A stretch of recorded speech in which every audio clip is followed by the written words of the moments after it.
Where are those original writings? We know the Jamaat made an excuse about Barahin-e-Ahmadiyya because it wasn't completed, it wasn't finished. They claimed later on that it was burnt without giving any details. But what about 80 odd other books? Yes. Yeah. If possible, a devout missionary, because I have not come across up till this time. I have interacted, Adnan Bhai has already, with most of their missionaries. I have not come across a single one of them who I can say that he knows 50% of his work. Really? Yes. I asked Razi, I said, Razi, what is the description or definition of Mirza Ghulam Qadiani about what is a miracle? Did he know?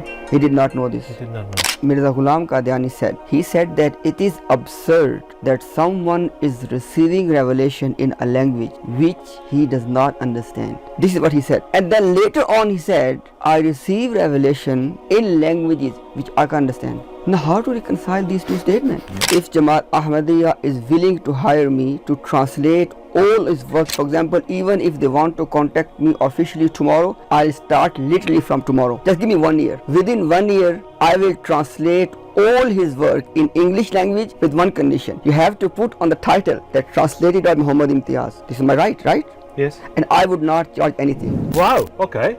Wow. Fair deal? That's Absolutely. That's yeah. Yes. They strongly deny the allegations that Mirza Ghulam Ahmad used really foul language, which we went. We are facing one problem in terms of interacting with the Ahmadiyya clerics, and the problem is when you present something at a pure academic level, their response is he is lying. Look, you need to deal with the argument. Just you merely saying that he is lying is not a response. Using the word bastard or a bastard child, do excuse my language please, but as I say, sometimes to clean the mess you have to get your hands dirty. Mirza Ghulam Qadiani was a magistrate. A magistrate. Yes, Okay. and being in like a divinely appointed magistrate. Okay. He said that in this capacity he had the right to use this language. But as for us, the non-magistrates are concerned, we can't use that. I was talking to a doctor. He said that he also confirmed. He said that all of my friends around me from the Ahmadiyya movement, they are all practically atheists. 10 million, no problem. 5,000, you don't even have 5,000 people watching your content. The Caliph, his speeches, or your MTA programs, or let's say your global productions, no one is interested because their followers have lost belief. Now the question is, it means that you are telling for last 100 years to the people that believe in Mirza, you will be saved. Jamba group is one of their own offshoot of Ahmadiyya. It's called Jamba. Abdul Ghaffar Jamba is the name of the founder of this cult. Now he says Mirza was a prophet, he was promised Messiah, he was the Mahdi and reviver. Now our question is, Mirza was saying that believe in me, you will be saved. Now Abdul Ghaffar Jamba and his group, they believe in all of the rest of the Islam, and they believe in Mirza as a prophet, as a savior and everything. You're still saying they are disbelievers, they will burn in hell. The question is, then what is that condition which one has to fulfill in order to be Muslim? Whew. It's pretty hard criteria by the sounds of things. Yep. Bismillah ar-Rahman ar-Rahim.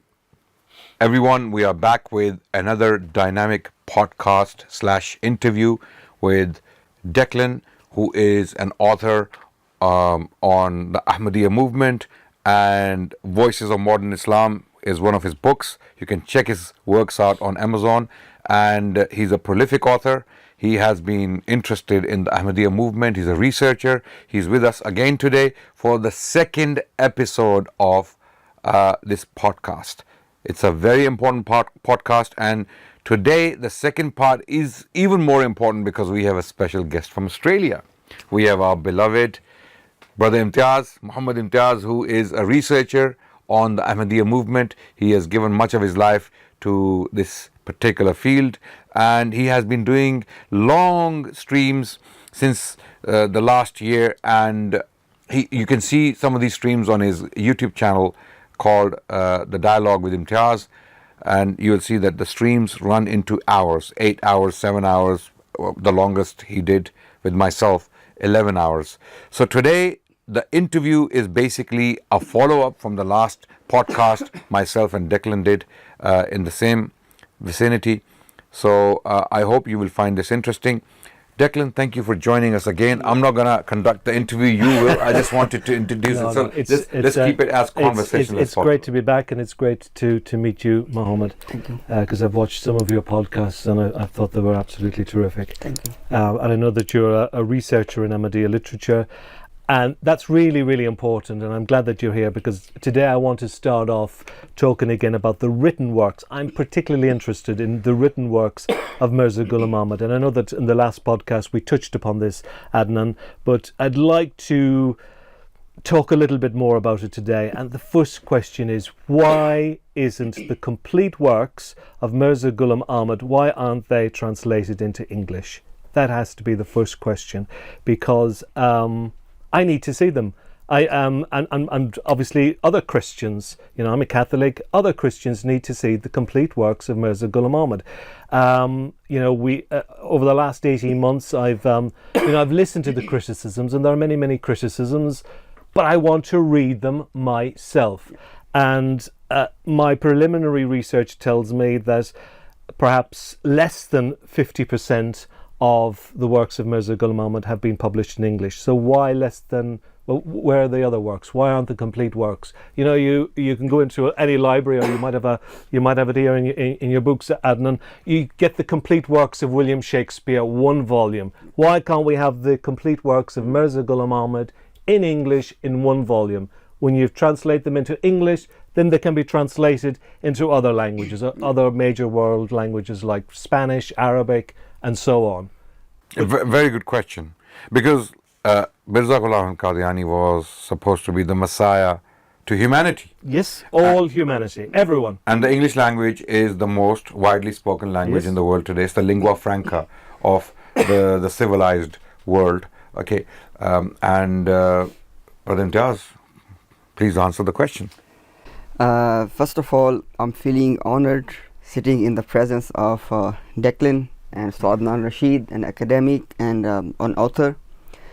And I want to thank Adnan Rashid bhai that basically all of this endeavor with Ahmadiyya, it began with Adnan Rashid's encounters in Speaker's Corner with Ibrahim Noonan.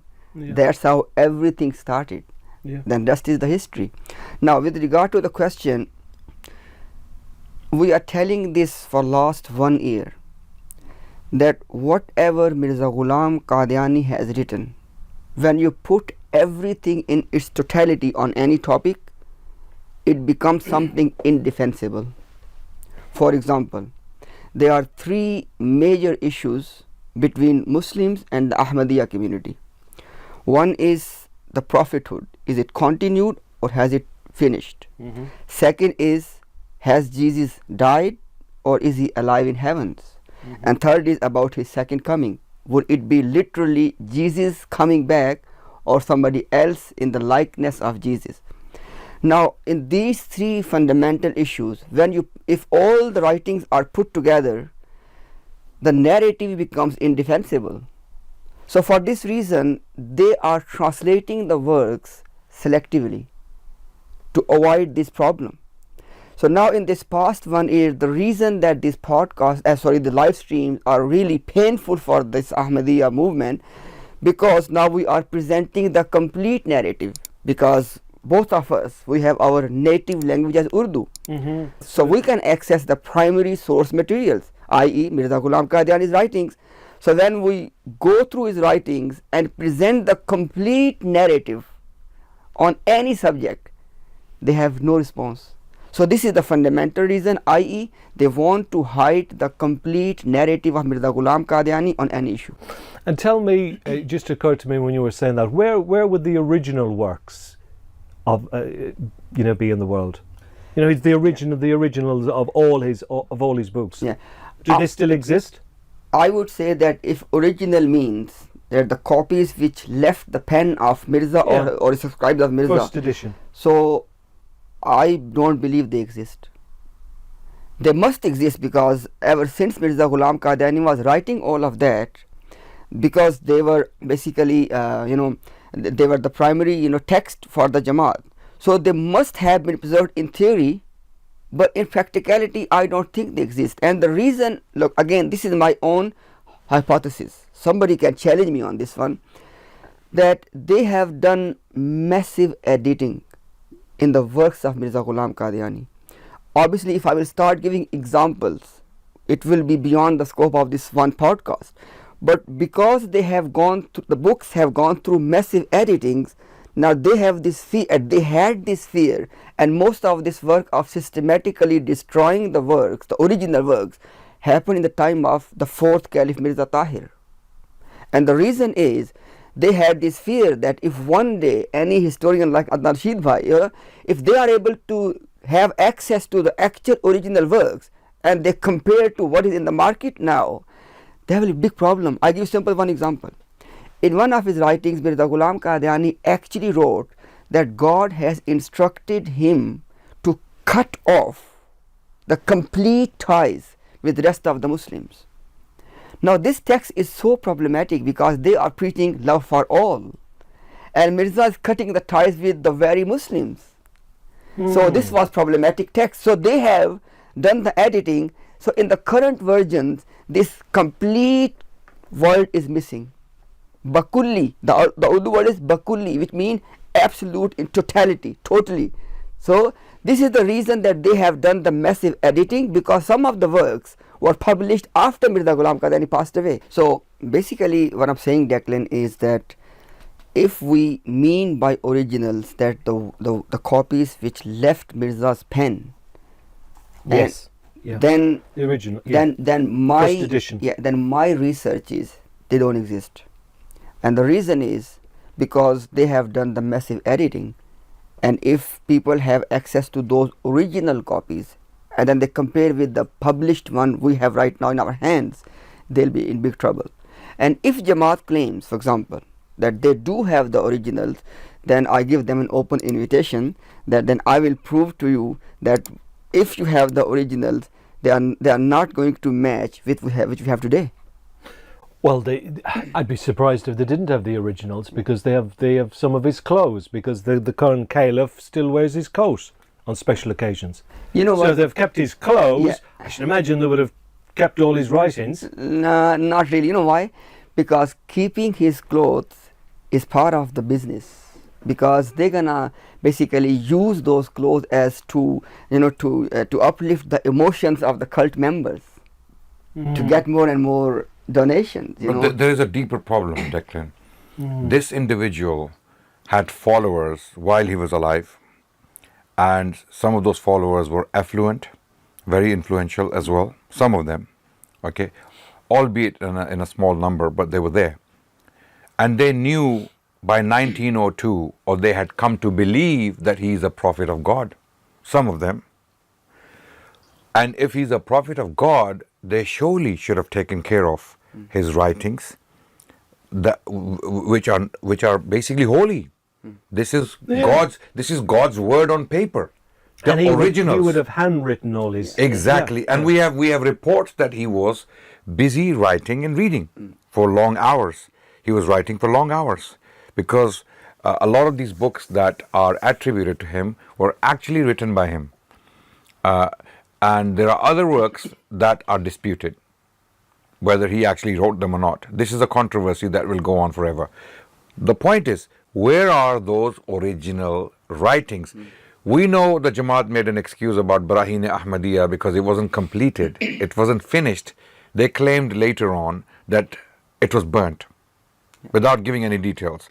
But what about 80 odd other books? Yes, absolutely. 'cause Where he was are writing the up manuscripts? Close to the time of his death. Where are the originals? Where are the manuscripts? So the question is, if the Jamaat has those originals, it should open up the doors for the researchers to come in and actually look into them. Them on display in the Exactly. in the big mosque. They should have been. I mean, they have the money. The Jamaat has the money. They are building projects, and they are doing a lot of mosque projects around the world, and they are buying buildings to open up their branches. So they have the money. So would you say, Muhammad, that if you were to guess, or to that the originals probably have been destroyed? That's what my belief is at this stage. Right. Okay. So if we were to do translations, it would be It would be based, it would be based on the current, yes. What Revised from the original on there. And it But just, we still, even with the revised, at this stage, I would settle. Yeah. I would settle for that. His Yeah. complete works in English. yeah. I mean, the thing is, as Adnan Bhai hinted already, we can present circumstantial evidence from within the text, internal evidence, that these are not writings of one person. Yes, no, absolutely. Skilled people Yeah. can always spot that. It's called Yeah. feature creep or something. Yeah. If you and I wrote something together, a skilled editor would know that that's not the continuous voice. Hence the debate of on one Shakespeare. voice. Yeah. Hence the debate on Shakespeare. Yeah. People, scholars are still arguing today Yeah. that Shakespeare is actually not the author of his works, Yeah. because of the high level of learning demonstrated in those works, and because Shakespeare, he never completed his school, Yeah. so people think that he wasn't actually the author. Yeah. So this is a very living Yeah, science. It's like a literary forensic examination. Exactly. And you know, for a layman, I give them simple example. And Adnan Bhai knows this because of being a Urdu native speaker, that we had these two different writing styles in different eras. For example, one is called wo avenge, wo javenge. This is a typical style. He will come or he will go, but the way you say this or the way you draft this thing, the expression. Now the other one later part was wo aayenge, wo jayenge. But the interesting thing is, Mirza is writing if within that same era. How come you have found both of those styles in his writings? Because when we look at the other writers, they are using either one of them. One writer is not using both styles of writing. But within Mirza's writing, number one, we find both styles. Number two, the level of contradictions. It's hard to believe that one person can contradict his speech or statement at this level. Well, I'm glad you said that, because I was going to ask you, because obviously you're a researcher into Ahmadiyya literature and you've read most of his works or all of his works. What's your verdict? You know, in terms of, for example, obviously once you're reading any work, okay, the first thing is the literary beauty in that work. It's just coincident. As a Muslim, I'm sitting in a state of ablution, and I can say this under oath. There is zero literary beauty in his writings. Really? Zero. It's a painful exercise to read Mirza Ghulam Qadiani. For many reasons. One is there's no literary beauty. Two is too much unnecessary repetition. If you read 10 pages, you may end up reading one event maybe 5 times. So it's very repetitive. long-winded. Yes, yeah. Okay. And third thing is, I have not come across, and you may have in English, but I don't know, but in Urdu, I have not come across any author. For example, you know, you give a main text and then you give a footnote. Mirza Ghulam Qadiani gives main text, then footnote, then a footnote to explain the footnote. And sometimes this footnote to explain the footnote goes so long you forget the actual text. So that's not the style of a well-versed author, you know. So I can go on and on, but I can say in a nutshell, it's very difficult to, or I would say that there are two types of people. They can read Mirza Ghulam Qadiani in totality. One is a researcher because he has to.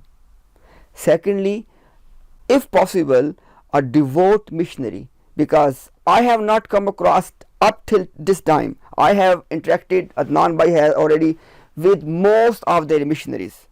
I have not come across a single one of them who I can say that he knows 50% of his work. Really? Yes. I would have thought that those young missionaries, that they would have been... Razi has claimed that he has read his that it would be works. compulsory to... You know, for example, Razi, Ustad mentioned about the Razi. I asked Razi, I said, Razi, what is the description or definition of Mirza Ghulam Qadiani about what is a miracle? Did he know? He did not know this. He did not know. I repeated my question and then I had to give him the definition, and then still I said, okay, now can you explain this definition? He wasn't able to. And then he would always say, oh, we are not the, I can understand and I agree. Nobody can claim, neither can I claim that I know everything in my memory. I can't claim that. But at least I know the major concepts. Now, what is a miracle is a major concept. Okay, so what I'm trying to say is that either a researcher would take the pain of reading his entire work, or a very devout missionary would read his total work, and no such missionary up till today exists. Are you aware of his English revelations, Declan? Have you seen them? No, I haven't.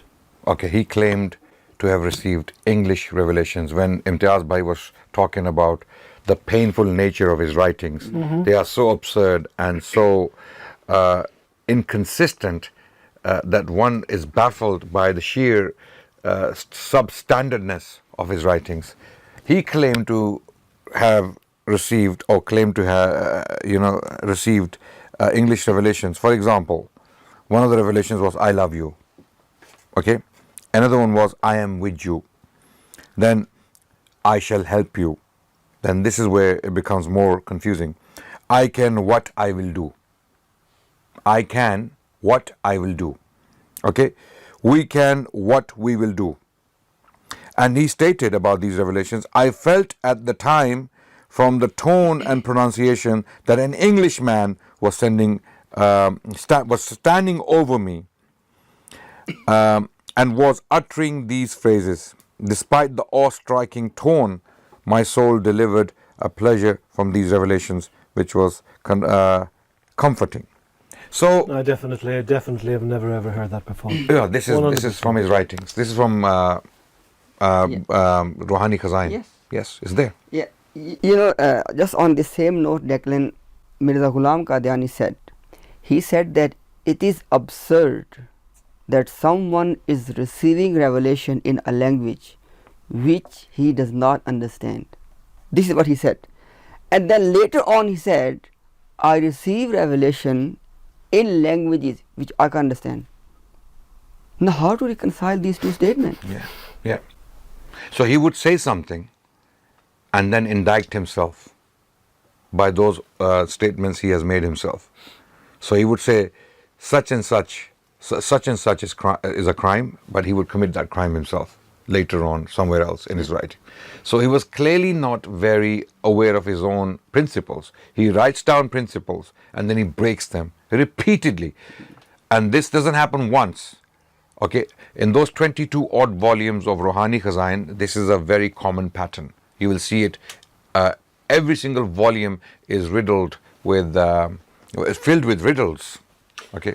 And tell me, if you were to get all his works together, because some of them were quite large, some of them were just a couple of pages. Yeah. How many thousand words are we talking about? What sort of size of a book if we were to get the complete works of Mirza Ghulam Ahmad? Are we talking about a huge? Currently, we have 22 volumes. 23. 23.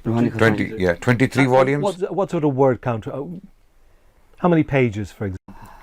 It will be, I don't know on the top of my head, but it's hard to put a number, to be honest. Right, yeah, okay. it will be Yeah. possible. So was he a wordsmith in the sense? Obviously, you said he's very repetitive. So there's a lot of writings there. yes, a lot. I mean, there are 80 odd books. Yeah. Approximately 80 books. How long would it take a translator to go through to translate all of that into English? If they have a team of translators working on it, it could be done in 1 year. Oh, really? 6 months. Okay. Depending on, you hire 20 people. Okay, you hire 20 people and give all of these 20 people a volume each. Yeah. It can be done in months. Can I give them an invitation? Okay, I can translate Mirza's work within 1 year if they want to hire me by myself. Well, that would be brilliant. No, that would be brilliant because obviously, we have an offer.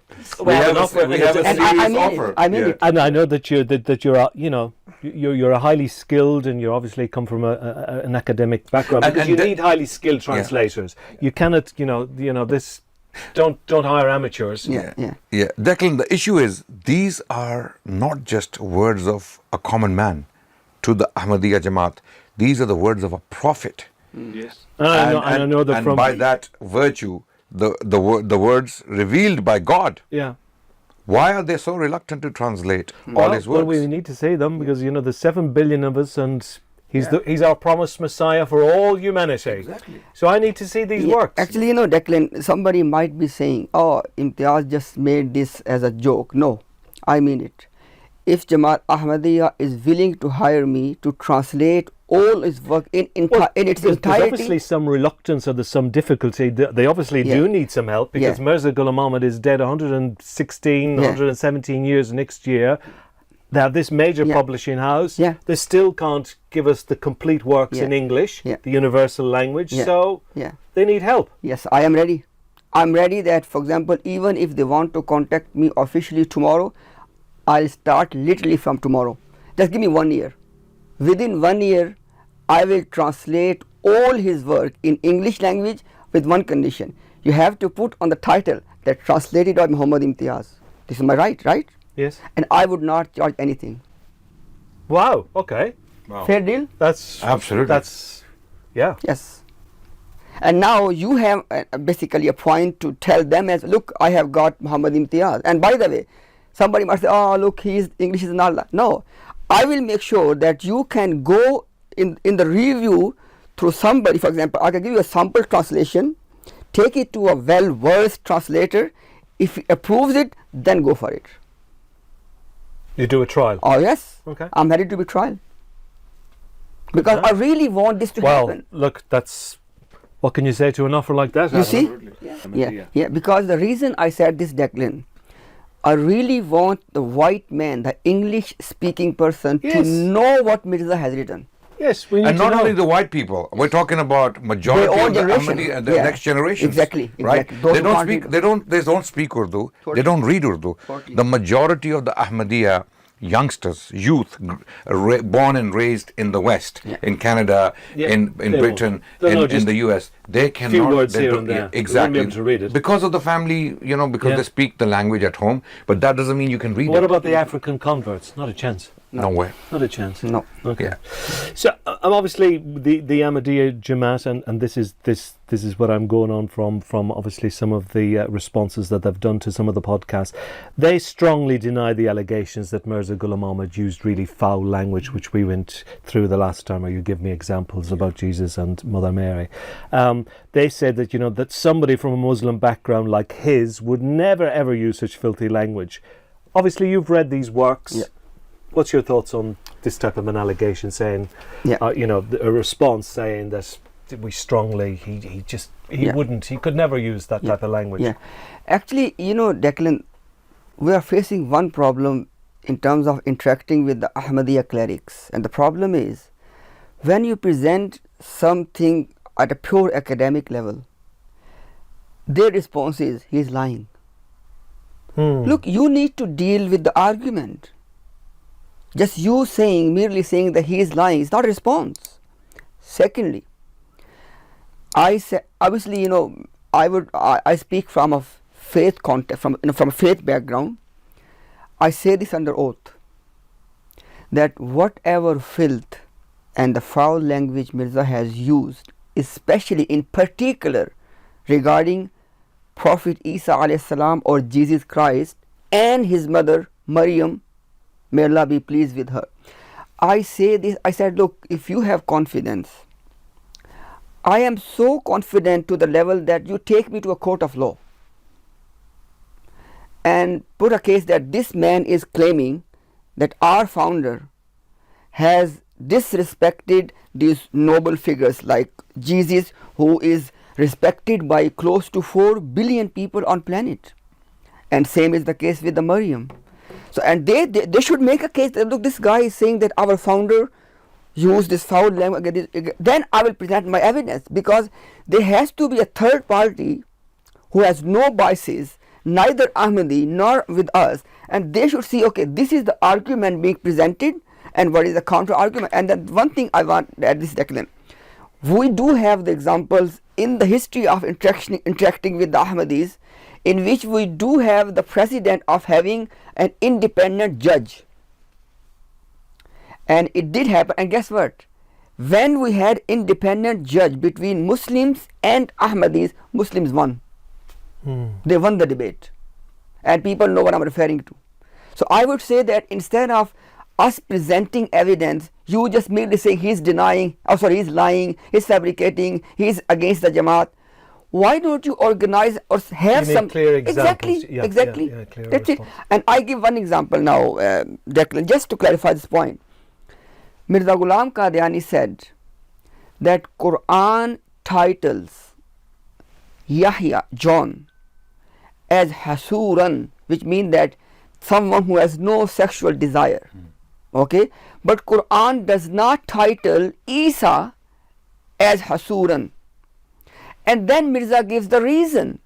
He said the reason is the drinking issue of Isa alayhi salam and his relationship with the prostitutes.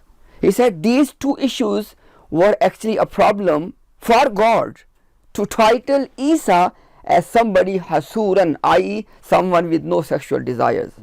So now in this case, in this particular case, Mirza Ghulam Qadiani is bringing quote unquote evidence from the Quran to prove his point. So there is no way to say, oh, he was giving accusative answer to the Christians. No, he quoted Quran. Yeah.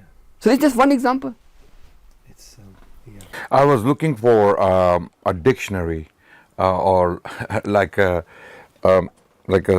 short dictionary of Mirza's abusive words.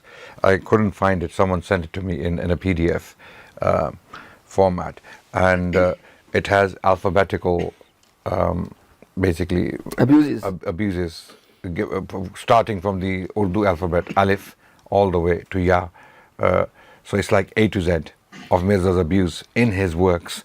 So abuse means words, extreme language, something. It was pretty vulgar, wasn't it? Yeah, What you said last week. It was, Yeah, using the word bastard or a bastard child, do excuse my language please, but as they say, sometimes to clean the mess you have to get your hands dirty, right? So I'm only using these words because they are actually, there you go, okay. So alphabetical dictionary of his swearing and abusing. okay, this is a very short one, right? Okay. Oh my okay. goodness me. This is a very short one, by the way. This is the one I have is more extensive. It's a much longer. It's a translation. Yeah, it needs to translate exactly. Yeah. Exactly. So What I wanted to ask Adnan is, when can this be shut down? When can they accept that he has said these things? They do accept. Because this goes round and round in circles. Yeah, Declan, what they do is they do accept, but they put a completely different spin on it. They say the word bastard doesn't actually mean bastard in the true sense of the word, rather it means mischievous. It means, it's one of the meanings in the dictionaries. For example, if you go to a dictionary like Johnson's dictionary, you pick up the English dictionary and you see an English word and you have 5 or 6 meanings given, right? It could mean this, it could mean this, it could mean this. There are primary meanings used most commonly and there are secondary meanings used in certain contexts, right? They ignore the primary meaning and they go to secondary meanings to claim that this is what Mirza Ghulam all the time. All the time. When it comes to the abuse. They will not. Mirza used the word bastard child against his opponents repeatedly in different languages. Okay, in Urdu, in Persian, in Arabic. And he used creative expressions to say that. Not only words, he used sentences to insinuate that these people who are my opponents are bastard children. Whether you don't agree with him, whether you reject him, whether you think he lost a debate, for example, when he felt frustrated or angry at people, he simply lashed out at them in this language, calling them bastard children. And the terms he used was harami, haramzada, waldul haram, Suratul Baghaya. dhurriyatul baghaya. All of these things mean the same thing. I have actually very interesting answer which was given by Mirza Basheeruddin Mahmud on this topic. What did he say? He said that Mirza Ghulam Qadiani was a magistrate. A magistrate? Yes. Okay. And being in like a divinely appointed magistrate. Okay. He said that in this capacity he had the right to use this language. Oh. But as far us, the non-magistrates are concerned, we can't use that. Now Declan, look, you are an academic, just weigh the worth of this answer, number one. And number two is, when they stopped coming on our live streams, they said, oh, you guys are disrespectful towards our founder, he's a prophet for us, you call him antichrist, etc. I said, hang on a second. are you setting a principle that if somebody has a foul language, this person must not be interacted with?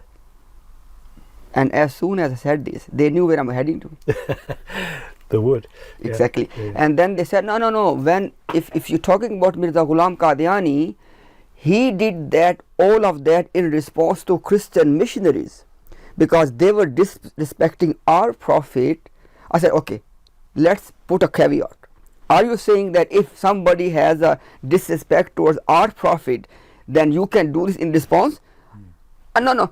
So they are not giving us any answer. You just go around, just going in circle. round and round. They're shifting the goalpost. Yeah. It's very disappointing. It really is very disappointing, because I've known them for a long time, and up until probably 18 months ago, even though probably before that there were maybe one or two red flags, but it's only really 18 months ago that I'm zooming in much more closely on Mirza Ghulam Ahmad and what Muslims are telling me. Yeah. Before that, I suppose the ordinary Ahmadiyyas that you meet, they're nice people. They're likable, nice people. Yeah, absolutely. But you almost have to distance. You have to compartmentalize them and this. Yep. Yes, we do. Because we differentiate. Yeah. Between because there were times I almost felt guilty. Speaking to yourselves and some others. Yeah. I had an emotional conflict because I knew them. I thought they were really, really nice people. Well, they are nice people, but there's just something not right about this. Yeah. Actually, and we couldn't be making this up, Declan. We could not possibly be making this up. Because you're highly intelligent men. You have really, really crystal sharp minds and intellect, and we have integrities to defend. We are well known in the Muslim community, Declan. We can't just sit here publicly, put this content out publicly and lie to people outrightly. People can easily come back and expose us publicly. They can make videos and say, look, we misquoted Mirza, these things are actually not there. And these Qadiani Murabbis, the missionaries, actually attempt to challenge every single thing we put forward, but they fail miserably. They fail because any sensible person listening to them simply cannot make sense of their responses. Their responses are so either out of context or irrelevant or outright red herrings. But there's no spontaneous debate, because I've watched you, I've watched several others, the podcasts on YouTube. I've watched them, and there's no spontaneous debate. You ask a question, there's a hesitation to answer it, isn't there? Yep. You have to ask the question so many times before you get an answer. Exactly. If you know this subject, if you feel so passionate about this man and you know so much about him, just let it flow. For example, when we asked him a simple and straight question, Declan, Mirza claimed this. Can you produce the evidence? You will not get a straight answer. They will take you around the world. They'll take you around the world. They will simply not admit that this information does not exist. He simply made it up. For example, when he attributed information to Ibn Kathir, that many truthful companions of Prophet Muhammad apostatized at the incident of Hudaybiyah, right? Ibn Kathir never wrote that. We have his published works all over the world. We have manuscripts of his commentaries and his history. He did not say this. And when you ask the Jamaat, they will play games, they will go around the world, they will simply not admit that this information does not exist. Ibn Kathir did not write this. This is the difficulty we face. We are dealing with disingenuous people. I'm talking about the missionaries. I'm talking about the establishment, not the common Ahmadi. The common Ahmadi had no idea that this stuff exists. They are in the Moses' victims. books. They are the victims, yes. Just to add one thing, if you allow me, Declan, because it's very important here. Sometime myself and Adnan said, is it that they really don't understand that how apologetics work? For example, now we are asking them that Mirza Ghulam Qadiani just as one example, that Mirza Ghulam Qadiani in 1879, he said that I have written completely documented 300 arguments which are irrefutable to defend Islam, and anyone who will read those arguments will have no choice but to become a Muslim. And then he said, I have written all of that under revelation, through revelation, right? Now, then obviously he did not produce that work. So then he ended up saying for first 1 decade, when people had paid money in advance to Mirza Ghulam Qadiani. Because he asked for money to publish. Yeah, he said stuff. that give me money, I'll be publishing and sending to your addresses. Okay. He got the money, did not produce the work. For first 1 decade, he kept saying, he said, look, it's a matter of delay. It's going to happen. I am doing more research. Now the question is, you said initially that I produced already. Now you want research, number one. Number two, you said it's a divine revelation. Now you say it's a research. And then he took a third stance. He said in 1905, he said that, look, I was going to publish 300 arguments in 50 volumes. But I'm going to give this 5th volume, and the difference between 50 and 5 is only a dot. So don't worry about that. Only a 0. So now these are 3 different stances. So the reply or the refutation of the Ahmadi should be how to reconcile these 3 statements. Instead of doing that, they, as Adnan Bhai said, what their first response is, Imtiaz is lying, Adnan is lying, they are anti-Jamaat, they are anti.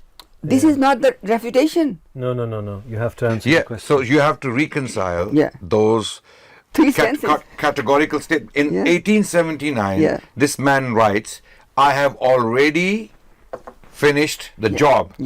300 arguments have been penned and are ready to be published. I need money.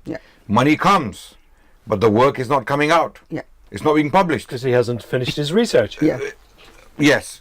But the research issue was never an issue in the first place. But the research is already done. Declan, in 1879, he's saying it's finished. The job is done. I just need to publish it, right? And it never came out. And later on, when the Jamaat could not produce that work, what was the excuse? Oh, it got burned. It got burned. Actually, it got burned. Yes. And not by just regard to this is the point, Declan. With regard to this got burned point, guess what? I mean, somebody has produced unprecedented work, okay, Barahin-e-Ahmadiyya, and his original work is burned. He never said this in his life. It is only once Mirza Ghulam Qadiani passed away and his son Mirza Basheer Ahmad M.A., he realized the problem. So people are going to say the same thing. Where is the work? He said that it was burned and destroyed. But Mirza never said in his life that it was burned. So you need to tell us that if it was burned, Mirza Ghulam Qadiani should be the first person to say this. He wasn't honest about it, so Or he should have said it's burnt.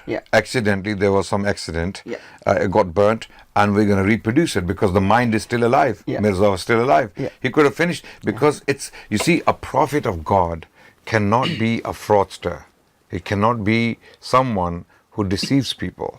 Okay, the greatest possession of a prophet, or the greatest evidence for his truthfulness, is his integrity.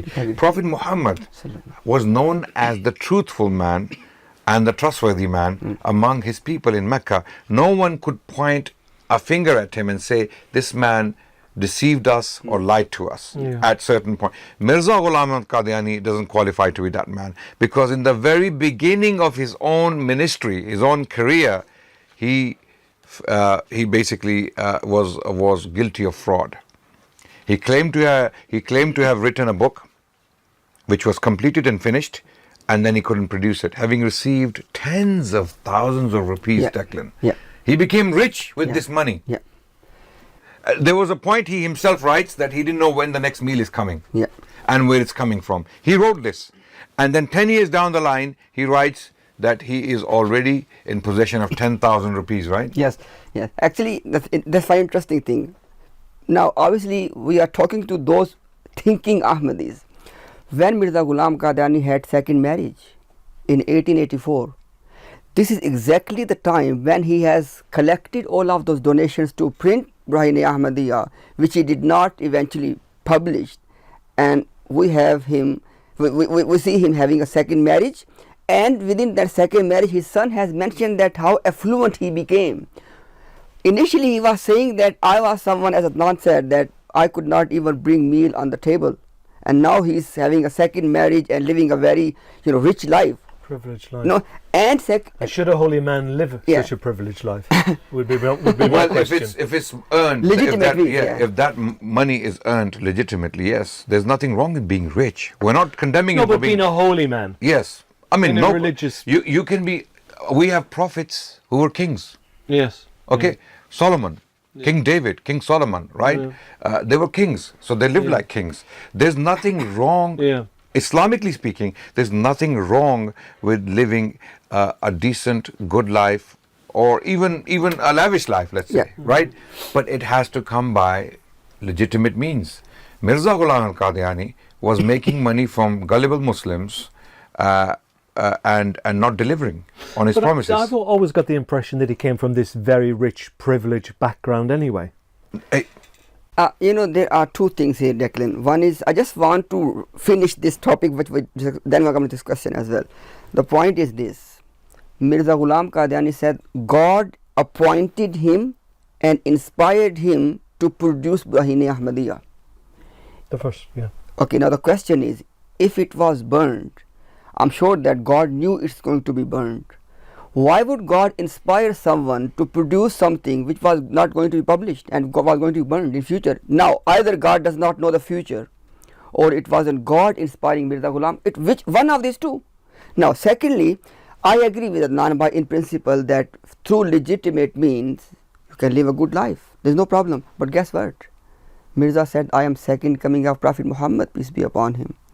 And we know from the biography of Prophet ﷺ, he said that his wife said that the 2 months would pass and we could not have a meal, we could not burn the fire. This was the level of poverty he had at his home. Now, if you are second coming of this prophet, then how come you living this lavish life? And lastly, why this issue? Obviously, people can say, why they are discussing too much about one book, Baigum? No, you need to understand. This is how Mirza Ghulam Qadiani came on the scene. Barahin-e-Ahmadiyya, that is the first work which Mirza Ghulam Qadiani used as his publicity. He said, I'm going to produce this work and that will be irrefutable. Now, if this is magnum opus, as I said. Now the question is, if it is proven with overwhelming evidence it was a fraud, which means that right in the beginning we have a fraud. So his ministry starts with a fraud, Yes. with a lie, with deception. Yeah. And What about his life? Because I was going to ask you, there's always this controversy about the year that he was born. Do you know, have you delved into that a Oh little my bit? goodness. I would like to request that yes. we keep our answers as short as possible, so that we can get as many questions as possible. Agree. Yeah. Okay. But continue, please. Actually, Declan, first of all, people need to understand the context, that why the age or the lifespan of Mirza Ghulam Qadiani is crucial. Mirza Ghulam Qadiani said that God has decided that he wants to give a sign to the future generations so they can verify the truthfulness of my claims. And then he said that in order to give that sign, this is the sign God has decided to give me. They said that God has told me that my lifespan would be 80 years or close to it. Now, this is the significance, because if we miss this perspective, then the whole thing is just blurry. So this is the actual perspective. This is how the thing started. Now, the question is, their entire response is revolving around one thing, and that is, back in the days, it was not customary to document the birthdays. Hang on a second, that's not the question. God was going to give the sign, and God knew very well that in order for people to verify this sign, they need two things: date of birth, date of death. Date of death, no problem. Everybody will knew that eventually. Date of birth was one single piece of information which God must provide. Yeah. If God was going to give the sign, then it is God's responsibility to provide the information, i.e. the date of birth. otherwise, What's the point? How Where's is that the sign? What so, sign? So basically this, Declan, now this is again the academic thinking. If this is the context, then their official response, as they gave to you as well, that back in the days it was not customary. No, it was not customary to document the date of birth. No, but that's not the question. It was God to give the sign, and God, I guess that God knew his date of birth. I guess, okay. Now the next thing is, Declan, that when they are trying to cover up this whole thing, I want to ask them a question. How come that up until 1908 there was no controversy on Mirza's date of birth? Lahori Jamaat, Qadiani Jamaat, first Caliph Hakim Nuruddin, Mirza himself, all of them unanimously said 1839 or 1840. Wow. Unanimously said. Okay. And Mirza himself Yes, on oath. Yes. Yeah. And That's very important yeah. to mention, Imtiaz. Mirza Ghulam Qadiani appeared in the court of Gurdaspur in 1900 or 1901, one of these two. And he said under oath, he said, I am close to 60. When? In 1901 or 1900, one of these two. We know for sure he died at 1908. So if you do the math, he's 69, number one. Number two, when they are coming up with their number of 1835, they are being unacademic. Why? Because the parameters they are using other people. Mufti Sadiq, one of the disciples of Mirza Ghulam Qadiani, he says that Mirza told me, we have no evidence by the way, he said Mirza told me he was born in such and such month of the Indian calendar. Now the question is, how come that you want to depend on Mufti Sadiq, a secondary person, and leaving Mirza Ghulam Qadiani, his son and his caliph? And secondly, how come? That's the main key point now. Because the whole context is quote unquote divine. God is giving the sign, right? If Mirza Ghulam, now they say that Mirza Ghulam Qadiani was mistaken when he was telling his date of birth. Hang on a second. You are still have no response. Why? Mirza Ghulam Qadiani said a prophet cannot die on a mistake. If Mirza Ghulam Qadiani was making a mistake by telling his date of birth, it was God's responsibility to correct him. Because it's a sign. It's a sign. You see why this is a big deal, Declan? Do you understand? no, of why course I do, why the Jamaat does so much gymnastics Yeah. about the age of Mirza Ghulam Qadiani? What's the big deal? Yeah. Who cares? Yeah. Whether he was 60, 70 or 80, who cares? Yeah. The reason why Qadiani Jamaat does so much gymnastics is because Mirza himself made his age, the number, to be a sign from God. Yes. Otherwise, it wouldn't be a problem. Therefore, you have to doctor with the So the years. number becomes very important. Yes. That's why there is so much discussion in the literature as to when he was born. According to Mirza's own testimonies, he stated that he was born in the And last that's the year. one you have to go with. Yeah, Yes. yes, because he's the prophet. Yeah. He tells you when he was born. Yeah. And they ignore that. The entire Jamaat ignore Mirza's own testimonies and create another date of birth to fit him into that. Well, they're very disrespectful to the promised Messiah. aren't they? Absolutely. Absolutely. Actually, you know, Declan, just to add two last things, because I would say that through this podcast, this should be documented in the history that why this question matters, the date of birth thing. Now, the cover they are using is that God never said it would be 80, it would be close to 80. Guess what? Bring a single statement, because Mirza was telling his age close to as well. For example, he says in 1901 under oath, I am close to 60. In 1907, in his book Haqiqatul Wahi, 1907, he said, I am close to 70. Did he ever say I'm close to 80? That's the question. It was going to be close to 80. Okay.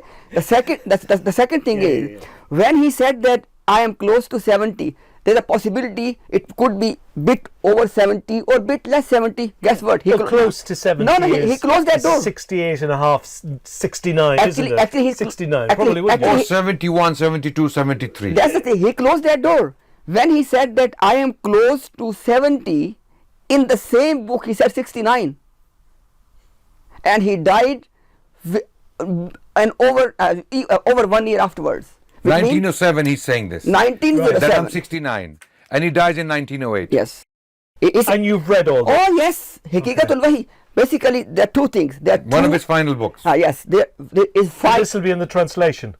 It is available. Okay. Now there are two things, Declan. One is in 1907, Mirza says I am close to 70. Number one. Yeah. Then close to 70 could open the possibilities. He closed there. He said I am 69. Then he died after 1 year. Do the math. It's never close to 80. So now that's the case closed now. The checkmate thing is, Declan, Mirza says that the future generation will know the truthfulness of my claim through my lifespan. But what will they come back and say on that, Adnan? They'll have a response to that. They won't just take this lying down. Oh, They'll they say have a response to everything. Yes. They have a So Declan, what likely response will they have to? we have had an entire stream Yes. that Two runs streams. into hours. Yes. And they had the chance to come and defend their position, and they couldn't. The maths simply doesn't work. No. So how do they justify that? Mirza was mistaken about his age. Yes. Right. Okay. The Prophet was mistaken If he about was mistaken about his age, he might Yeah. be mistaken about a lot of other things. But Yes.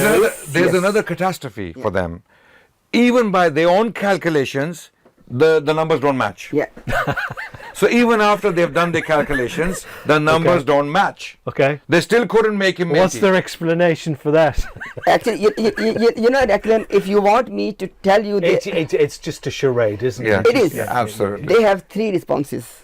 One which they gave to you, that back in the days in India, it was not customary to document the date of birth. But the way they've worked it out, No, but Mirza, Mirza, if you look at Mirza's own statements, Yeah. Mirza said, I was born in the last year of Sikh Maharaja Ranjit Singh. Yeah. Maharaja Ranjit Singh died in 1839, not Sikh Raj, Maharaja Ranjit Singh. Okay, is that can we check that, because he said Maharaja Ranjit Singh, if I remember correctly. Is that Sikhon ke aakhri daur mein? No, Akhri Daur can mean anything. Yeah. Because I Akhri agree. Daur starts from 1839 all the way up to but- no, the two 1849. things. There are two things. Yeah. He had two statements. One is that in the last period of the Sikhs, and then he said 1839, 1840. 1830. He gave two things. What he means by the last year of Maharaja Ranjit Singh. Okay, Maharaja Ranjit Singh died in 1839. By all history accounts, he died in 1839. Okay, and this is how people would remember important births or their own birth, that such and such child was born when that happened or when this happened, for example. Okay, and Mirza Ghulam al-Qadiani writes himself that, and let's say if it's the last days of the Sikh rule, it can never be 1835, because the last days of the Sikh rule started after 1839. Yes. So his Ranjit date Singh. of birth has to be after 1839, not before 1839, because up to 1839, the Sikh rule in the Punjab was the most powerful entity in the region, and there was no question about the power of the Sikh rule, and whether no one could imagine that within the next 7 to 8 years this rule will be completely dismantled and the Punjab region will be annexed by the British so easily, because Maharaja Ranjit Singh had created a very powerful empire, okay, in the Punjab region. So whether Mirza meant it was the last year of Maharaja Ranjit Singh or the last years of the Sikh rule, in both cases it must be 1839 onwards, not backwards. It cannot possibly be 1835 by any account or by any calculation. Okay, 1835 year doesn't make sense. Yeah. The last statement, Declan, I would make on this stage thing, that Ahmadis, those who are sincere to the truth, they need to ask the Jamaat two questions on this topic. Question one: did God say to Mirza Ghulam Qadiani that I am going to make your lifespan a sign for the future people to know your truth? If the answer is yes, then the second necessary thing is, then God must tell his date of birth. Otherwise, what sign? What's the point then? I mean, I'm going to make something a sign for you, but then I'm going to make it blurry. Yeah. I'm going to make it. Very blurry. I'm going to make it so vague. Yeah. I'm going to make it so questionable, so unestablished, so uncertain that it loses its meaning. What sign? If I tell you there is a signboard, if you want to go to the Heathrow airport, let's say, and there's a signboard, but then the signboard is telling you go right, and then it's a go left.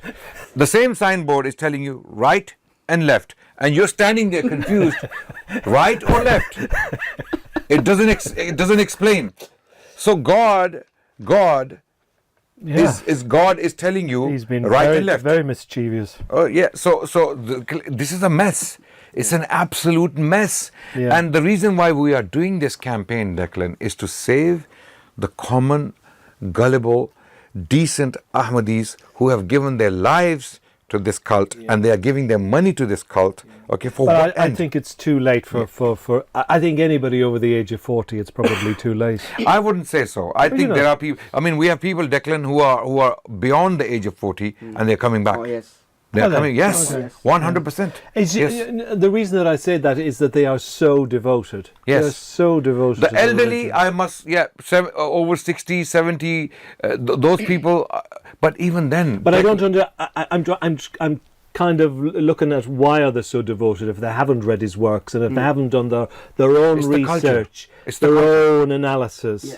It's the you see, when you are raised as an Ahmadi child or as a Qadiani course, child, yeah. In you any see culture, Mirza any religion, Ghulam yeah. Ahmad Qadiani with a halo around his head. Yeah. He's shown to be a divine personality. It's hard They to are give not up. shown these contradictions. They're not shown these problems. And when But they are now. yes, they are being They are exposed to now. it. They are being exposed to this. And now the kids, the youngsters are asking questions. Declan, they sent out a bulletin to their private WhatsApp chats that we received from one of the insiders, and it states categorically, block Muhammad Imtiaz and Adnan Rashid from the devices of your children, just like you block pornography. Do not let them watch their content. Do not let them watch their content. We have the bulletin. When was that sent out? This was how many months? Nearly 3 months ago. 3 months ago. I put it up on my Twitter. Yes, on I Twitter. actually put the screenshot on They my never Twitter. challenged that bulletin. They never said this is not true because it came from the inside. Yes. And we have people, Declan, in the Jamaat who are Muslims. They are not Ahmadis. They have accepted Islam, okay, and they remain inside so that they can help people inside, Undercover. undercover. Yeah. Wow. And they run into many, Yeah. not few individuals. They are everywhere, almost in every single major country where they have major operations, and they are inside, including the house of the Caliph. Yeah. I'm saying it publicly. I'm announcing it. We're not going to say the names. Yeah. We're not going to tell you who they are. I have personally met people who have direct contact with the Caliph. They are Muslims. Yeah. They are Muslims. They have accepted Islam. With myself, they repeated the Shahada. When we say the Shahada, that means making the declaration of Islam again to enter Islam again from the Qadiani religion. So they left the Qadiani religion, and we requested stay in and help more people to come out, because this is a money-making scheme that's conning people. You know, Declan, with this question of devotion, obviously I won't mention any, but you coming from a Christian tradition, okay, you know there are cults I do. okay, Yeah. and if you see or if you study any cult, There's common denominations. yes, okay, those cults are always very devoted. Why they are, we can discuss the reasons, but this is a common trait in cults: devotion. Blind devotion. Yes. Blind devotion that is inherited from ancestors. Yeah. And sometimes people die in this blindness. We have so many examples around the world why people end up following erroneous ideas and religions. Yeah, because devotion itself is not in question. The in question subject is a devotion that even you are confronted with the facing the evidence contrary to that, you say, no, I don't want to see that. This kind of devotion which has no evidence based. Yeah. It's not looked at, it's not studied, it's not analysed, Exactly. it's just Yeah. Yes. anti-Ahmadiyya go away. That's it. Yeah. That's You it. see, in Islam, Declan, we are encouraged to contemplate, Yeah. to question. And that's why I think about the younger generation, you Yeah, know, because obviously the younger generation are very well educated, they've been to university, they've degrees, they've professional careers. That's one thing, you know, that's academia. Yeah. But what about their own personal research? They've moved away from home, from their parents. Yes.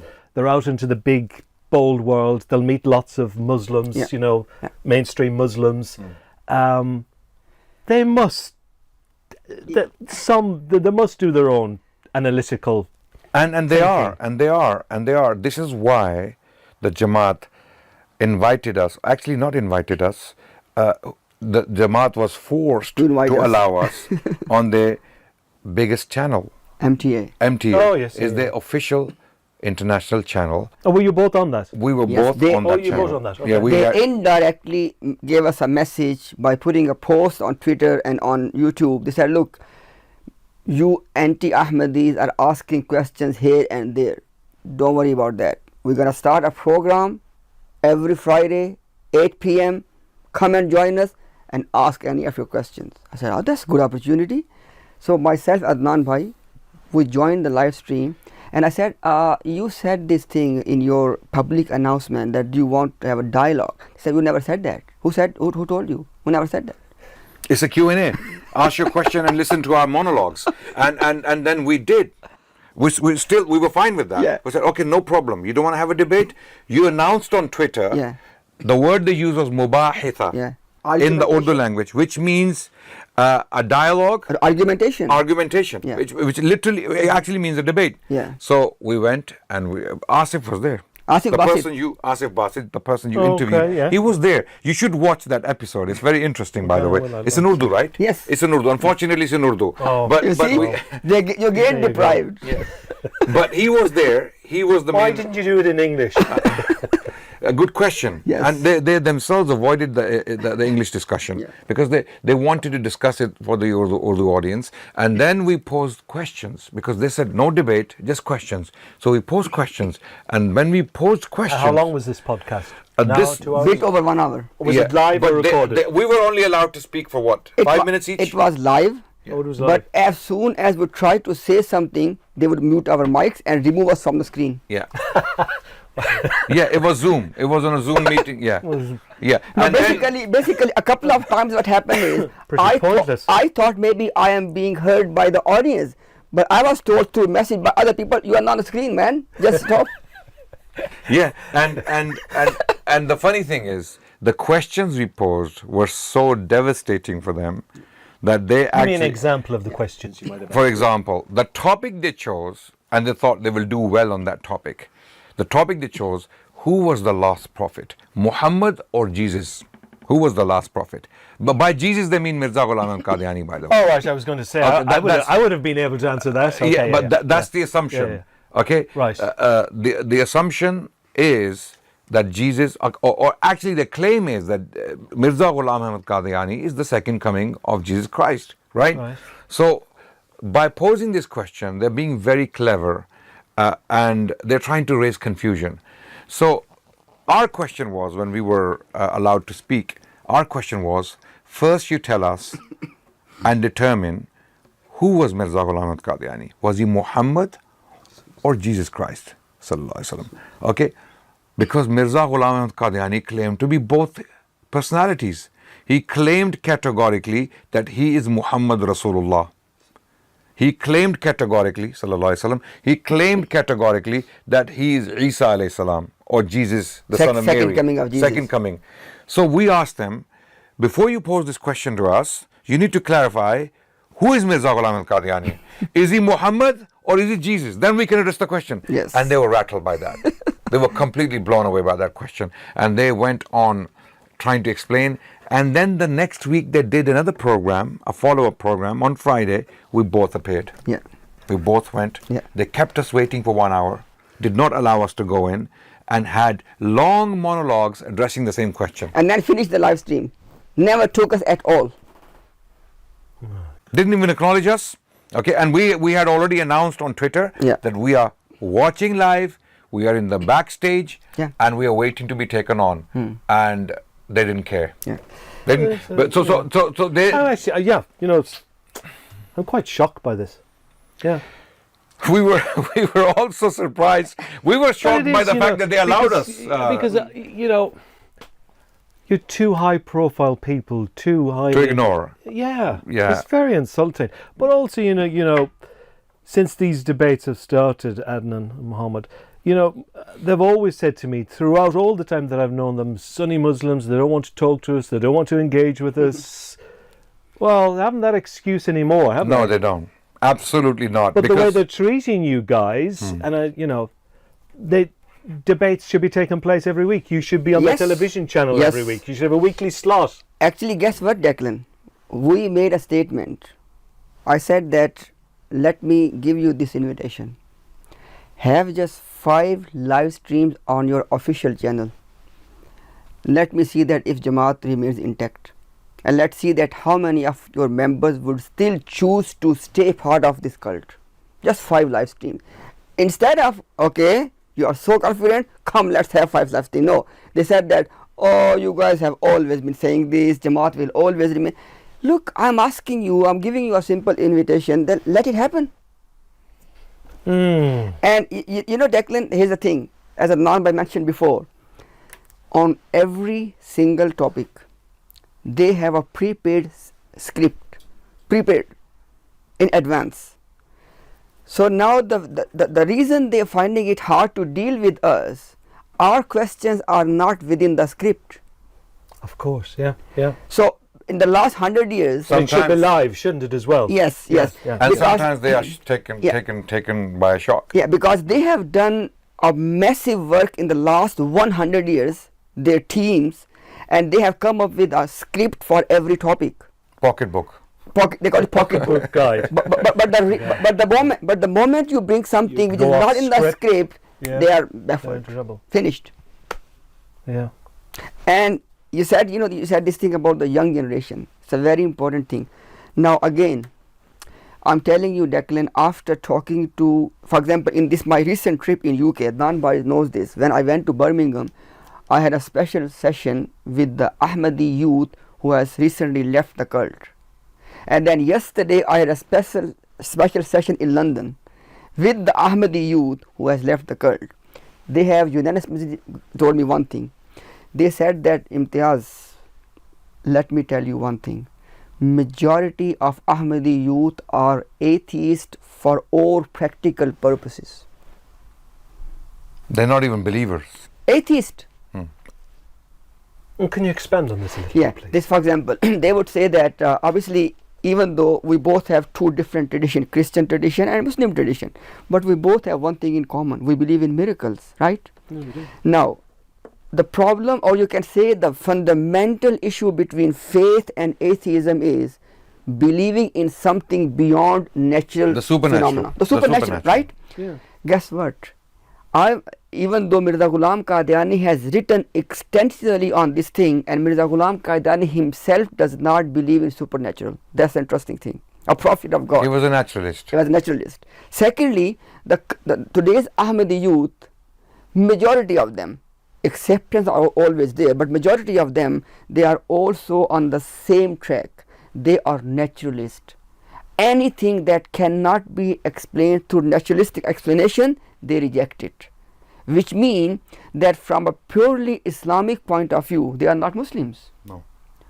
Right? So this They is what wouldn't even be Christians. Yeah. No, they are people Because of Christians believe in miracles. Yeah. Yeah. Jesus Christ Yeah. has he committed miracles as per the New Testament. Yeah. Likewise, the Quran. Yeah. The Quran tells us Jesus Christ did magnificent miracles. So did Moses. Yeah. So did Prophet Muhammad. Exactly. Okay. So all these prophets were known as prophets because they were not ordinary people. They had supernatural powers. Yes. Okay. So they completely reject these miracles, as we discussed in the last podcast, that even the miracles of Jesus Christ that are categorically stated in the Quran, Mirza calls them mesmerism, trickery. And you know, Adnan Bhai, because your question was that what I mean by the majority of the Ahmadi youth is basically atheists for all practical purposes, then the question is then in which sense they are still quote unquote Ahmadis or Muslims, for example. In this sense, for example, for their social gatherings, they are part of the Jamaat. They are in the list as a statistics in Jamaat's list in the computers. They would gather together on the social events, etc. But if faith means to believe in what Allah and His Messenger have told us, then they are not Muslims or atheists, or they are not Muslims, even Ahmadi Muslims. Even by Majority. Ahmadi standards. Yes. They don't follow the religion. Yeah, I'm using their terms, Ahmadi Muslim. They're not. And they are in large numbers. Yes. They are in majority. big numbers. And you know that for a fact? Yes. Oh, yes. Yes. Perfect. Most Ahmadis, youngsters, the youth, the next generation, or the upcoming generation is agnostic or atheist. The ones that have left school and gone on to college or whatever. Yeah, because I'm telling you this, for example, I was talking to a doctor. He said that he also confirmed, he said that all of my friends around me from the Ahmadiyya movement, they are all practically atheists. All without exception. But let's return to the numbers. How, again, there's the huge controversy about the numbers. Is it 10 to 12 million? Is it 15 million? Is it 40 million? Or is it 1 million? Because again, insiders. To be honest with you, Declan, they 1 million. they have certain countries where they have some concentration in certain areas, okay, and they don't amount to that number. 10 million is out of the question, in my opinion. But even if they have 10 million, let's say, even if they have 10 million, what value do they have as followers? For example, I give you an example to judge the value of followers if they are not active followers, if they're not even listening to you. You go to their biggest YouTube channels, okay?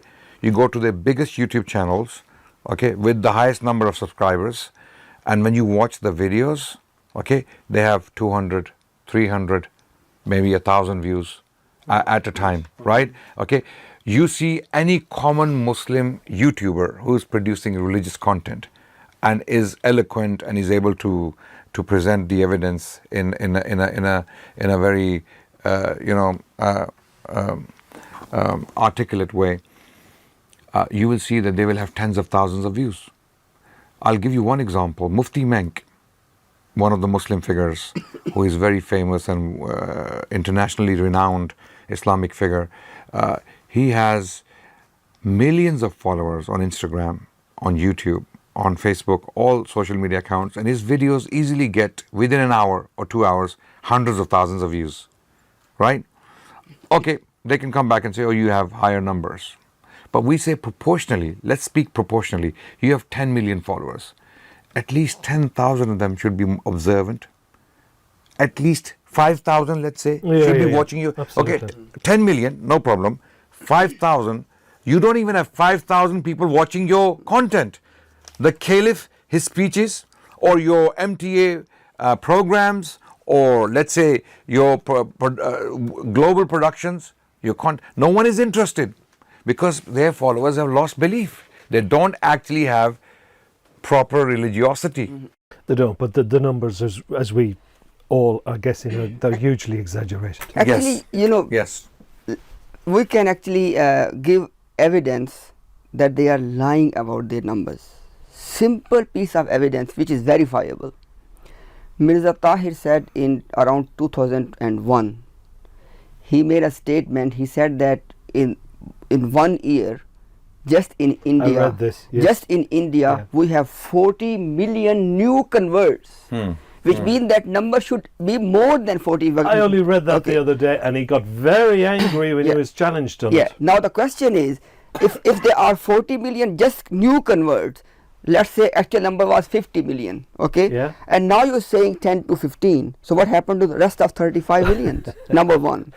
And number two is that, is it that difficult for organized, I would call it, you can disagree, cult? Well, insiders said that you've got to pay a membership fee. Yes. Basically, so the Caliph's office should know. In terms of their system, Declan, they have complete record of their members in each and every town and city. Okay, a breakdown. And it is just a matter of maybe 10 minutes for the Caliph from his office to issue a public statement that this is our total number and this is the breakdown of that number. The reason they are not doing that, and even guess what, they were asked this question in the National Assembly of Pakistan in 1974, and the Caliph said, I don't know what's the number. So now whoever you ask, they deny, we don't know what's the number. But on the other hand, those people who left the cult, they are telling us that every member is given a unique ID number, and it's not difficult. So the reason they are not telling us the number, Declan, very simple. Whatever number they're gonna state, two things will happen. What Mirza Tahir was saying will be officially disproved. The 40 million. 40 million, number one. And number two, people will get at least some official number, and then people can verify that, and they'll be in trouble that you are lying. So that's why. Well, they'll come back to you and they'll say, well, I'm imagining this. They'll say, well, no, he didn't say 40 million. You're taking that out of context. He was talking in a metaphorical sense. He was saying that maybe one day that the world will see 40 million in 1 year, and you were thinking he said 40 million. No. Just two things on this, Adnan, right? One is, if words are metaphorical, if numbers are metaphorical, how is it possible for a human being to know anything about them? Exactly. Absolutely. I agree with you. What isn't metaphorical? Yes, absolutely. It's I think it's an excuse. This is the official YouTube channel from the UK, True Islam UK. This is the official Ahmadiyya Jamaat YouTube channel. It has only 7,000 subscribers. If you watch their video record, okay, you will see every video they have a Sunni Muslim figure depicted on the thumbnail. They get 5,000, 6,000, 4,000 views. Every time they are speaking to the audience on their own, they are getting what? 351, okay, 656, right? And the most watched video in the entire history of this official YouTube channel of the Ahmadi Jamaat is the interaction myself and 5 of the Murabbis had. 132,000 views. That is the most watched video on their entire channel. Who did you do that with? There were 5 of them. Oh, I think I've seen. They went live. They went live. I was in Tanzania at the time, in Africa, sleeping in my bed. They went live without warning, and they started taunting me live. Where are you, Adnan Rashid? You coward! You're running away from us. We are sitting here to debate you. Where are you? Where are you? So I was called and tipped off, and then I was told, are you a coward? I was asked, are you a coward? So I'm not a coward. What do you mean? They are calling you, they're taunting you on live, and five of the Murabbis, 2 Arabs and 3 Pakistanis, they are sitting there and they're calling upon you. Where are you? So I quickly washed my face and turned on my phone, and I could see them there. So I went live from Tanzania, and the rest is history. You can watch. You can go and watch, right? 5 of them against 1, right? And this is the only video on the channel which crossed 100,000, right? Because I'm not saying it's because of me. I'm saying this is the level of disinterest. It's no coincidence, is it? Yeah. So their audience is not interested in what they have to say. Their own imams and missionaries and murabbis are not even taken seriously by their own followers. If they were, Declan, they would be. If not, let's say, if not hundreds of thousands, they would have thousands of views on their videos. Of course they would, but they're not. They're 10 million people. Yeah. Where are they? Or 40 Where million, are they? 15 million, whatever. Yeah. So it's a lie.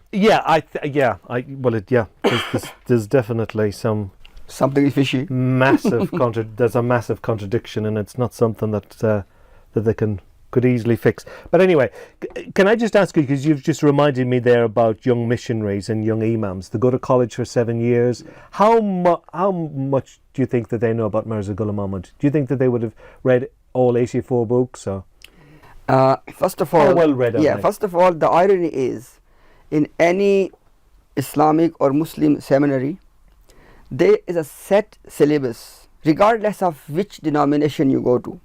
They study some standard books in terms of Quranic exegetical works, ahadith, etc. We recently interviewed an ex-missionary who left the cult.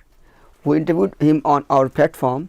He said that, no, I have not read that syllabus, number 1. So that is first thing, that they do not read that standard literature of Islam. This is basic. Very basic. Yeah. After that, whatever they read is, Declan, it's only revolving around one agenda, that we have to defend Mirza Ghulam Qadiani. So let's roam around the entire Islamic literature, try to find something. That's all they learn for their 7 years. And in terms of knowing Mirza Ghulam Qadiani, not me, that ex-missionary said, he said that what I learned about Mirza Ghulam Qadiani afterwards through my own research, that's how I came to know that who he was. But when I was for those years in the seminary, I did not learn that. Even to the missionaries, they give selective quotation. And he said that any of the missionary during that study in the seminary, if he is questioning something, he is being confrontational, he will be out of the class. They can't tolerate that. They can't tolerate that. So this is, who they are. So no, the answer is no. And look, we have a test case. So therefore, somebody like that, so one of these young missioners or imams, even if they were imams for 10 years, they wouldn't be able to debate you if they haven't read the written works about him. You'd be able to. I would say yes. And the thing is this, Declan, look, somebody might say, oh, look, they are sitting in their room and boasting and all of that. We're not boasting, okay? Again, we give them invitation. Let's have a live Q&A. You are more than welcome to ask us whatever you want to ask. And then let us ask you as well the basic things from Mirza's writings. So people can see if you know him or not. No, I absolutely agree. Yep. That's how you can decide. Yeah, no, absolutely. Just by saying we are lying. It's no good just it's no good choosing a topic. Exactly. And for it to be pre-recorded and so on. It has to be live, it has to be spontaneous. Yes. And ask anything. And I would say that, for example, I'm not sure, whatever, if they trust you, for example, I would ask you that, okay, you sit between us, invite them, invite us, let's have a live discussion. Oh, I've tried that. I've tried that for negotiations were going on for about 6 months, and it's not going anywhere. Dither and delay, and you give up in the end. Yes, you give up in the end. They actually engaged with me from. I tried. I tried to engage with them in the first instance. Yeah, I tried to do it, and that's why I've moved on to.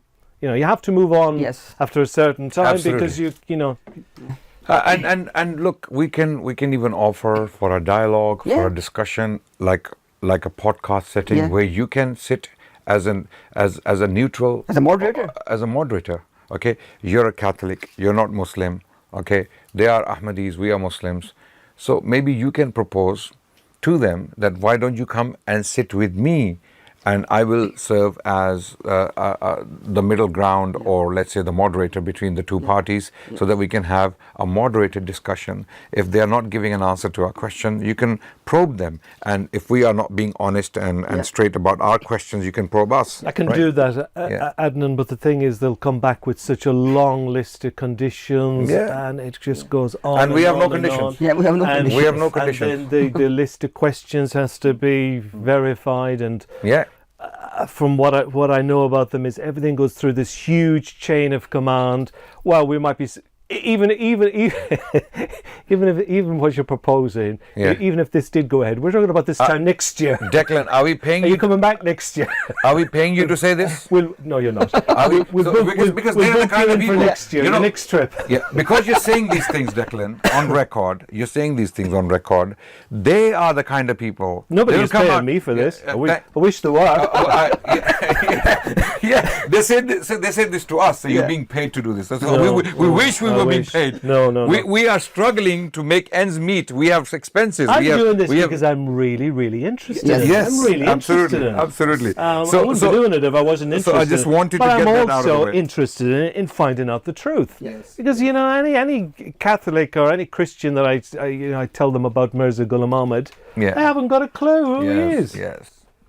He's supposed to be our promised Messiah. You need to write another book. You'll have to write another book. I've thought about it, but I cannot write it until I've read it. Yes. I want to read every single word he wrote, whether it's the revised edition or whatever edition. Yeah. Well, you'll be waiting for a long time. I would say, in that case, I would say that you should push to them for my invitation. Well, if they ever invite me back again to talk to Asif or someone else, I will definitely ask that. I will definitely push for you. I've got a good question for you. So imagine now, the Caliph, the present Caliph, if you were invited to his office, if you were invited, it'd be like going to see the Pope, a special audience with His Holiness, and they're relatively short audiences. I think if you go to the Pope, let's say in Rome, he'll give you 20 minutes of his time. He's very busy. So imagine if you were going to the Caliph, he was going to give you 20 minutes, undivided attention, and you were invited to ask him just 2 questions, Adnan. Just 2 questions in 20 minutes, 10 minutes per question. What 2 questions would you ask him? The first question I would ask him basically is, how can you believe in an individual as a prophet of God who not only praised the British colonial rule in India, but also expressed his heartfelt desire to serve that rule. So he didn't stop at praise. He expressed a desire to serve the British rule in India. And what's the problem with that? So you'd be asking him about his great grandfather here. Exactly. Mirza Ghulam Qadiani, the founder of the movement, of the religion, the founder of the religion, who wrote a lavish tribute to Queen Victoria, which is not a problem. I've already acknowledged that Queen Victoria as a person was a very noble person. She had noble intentions. She was a good woman, but she had no idea what her administrators, colonial administrators, were doing around the world.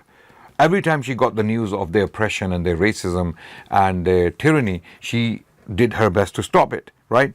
So the problem is not with Queen Victoria. The problem is with the British colonial rule that Mirza was communicating with. How can you believe in such a man who could not see the oppression, the racism, the tyranny, and the destruction caused by this rule?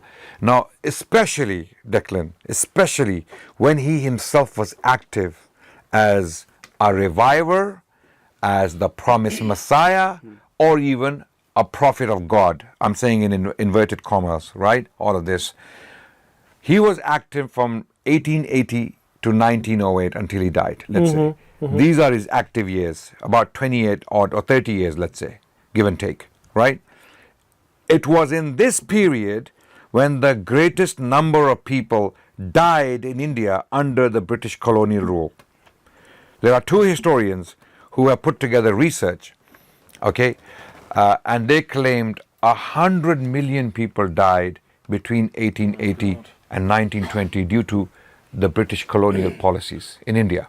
In India alone, we're not talking about Africa, we're not talking about Australasia, we're not talking about Canada, what was happening to Native Americans, because all of this is British territory, okay, at that time, British colonial territory. We cannot blame the current British government and the British people for that today, because they have nothing to do with those crimes. But those people at that time, in the 18th century and the 19th century, okay, and the early 20th century, these crimes were committed, especially when Mirza was active as a prophet or as a reviver of this religion.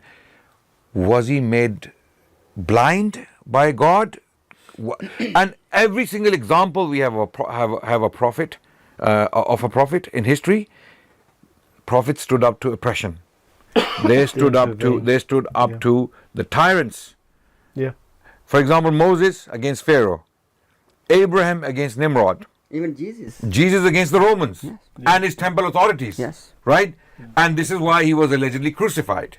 Yeah. Okay? Because he stood up to oppression. Yeah. He challenged the oppression of time. And amazingly, So why didn't Mirza Ghulam Ahmad do that? why didn't Mirza Ghulam Ahmad Qadiani stand up to the greatest oppressive power in the history of humanity that committed some of the greatest crimes, more than British? What do you think could be the possible reason that he didn't? Because he himself was, first of all, he wasn't even a decent man, let alone a prophet of God. He wanted privileges, he wanted support, he wanted the good wishes of... Did he get all that? Not in his lifetime, I don't think so. But his son, Mirza Basheer Mahmud, definitely had the support of the colonial establishment. He even sent men to fight the Ottomans during the First World War from India. Qadiani men were sent from India to fight in the British, in the First World War, during the First World War, on the front in Iraq against the Ottomans. Okay, and amazingly, Mirza had written, jihad, physical struggle, fighting is not my religion. But for some reason, for the British Empire, for the British colonial rule, it was okay to fight for them. For the cause of Islam, you could not fight the British in India, because many people, they wanted to fight the British colonial rule in India, okay, because it was oppressive, outrightly racist, tyrannical, genocidal. And by the way, Declan, I'm not making this up. This is not Adnan Rashid speaking. This is academics today who are writing works on the British colonial rule who are saying this. There is a very excellent book I invite you to read by Shashi Tharoor, an Indian politician as well as an author. His name is Shashi Tharoor and he's a Congress Party member. He wrote a book titled Inglorious Empire. Inglorious Empire. Okay, like we have this movie, Inglorious Bastards, right, about the Nazis. I mean, sorry about the title, but because they're talking about the Nazis. Just like that, he wrote a book titled Inglorious Empire, and in this book he puts down all the evidence of the oppression and the tyranny of the British Empire. I would ask Mirza Masroor, coming back to the question you asked, why would you believe in a person like this to be a prophet of God? This person is not even a decent man, let alone a reviver, the promised Messiah, or a prophet of God. That's the first question. I was going to say, what's your second question? The second question would be, how can you believe in this man to be a prophet of God when his writings are riddled with contradictions, irreconcilable contradictions? These contradictions cannot be reconciled. It is impossible to reconcile some of those contradictions that we can find in his writings. His writings are riddled. When I say riddled, we're talking about hundreds of contradictions here. We're talking about thousands. Thousands. In his 23 odd volumes, Ruhani Khazain, each and every single volume, okay, has content that contradicts with another volume. Directly. Sometimes mathematically. There are mathematical contradictions. Okay? These contradictions cannot be from someone who's inspired by God. This is impossible. It is absolutely impossible. Well, we'll have to imagine what sort of answers you would get. Yes, I can only imagine. Okay. Adnan had his 20 minutes with the Caliph. Next in comes Muhammad. Actually, what questions would you ask him? 2 questions, 20 minutes. You know, first of all, I would not be excited at all. You wouldn't? No. Okay. The reason is because I know the knowledge of the Caliph, not about Quran and Sunnah, about Mirza Ghulam Qadiani's own writings. Well, he must have read the originals. Okay, let me tell you this thing. If I say that he knows 5% of Mirza's work, that will be exaggeration. Really? Yes. And again, this is not an exaggeration.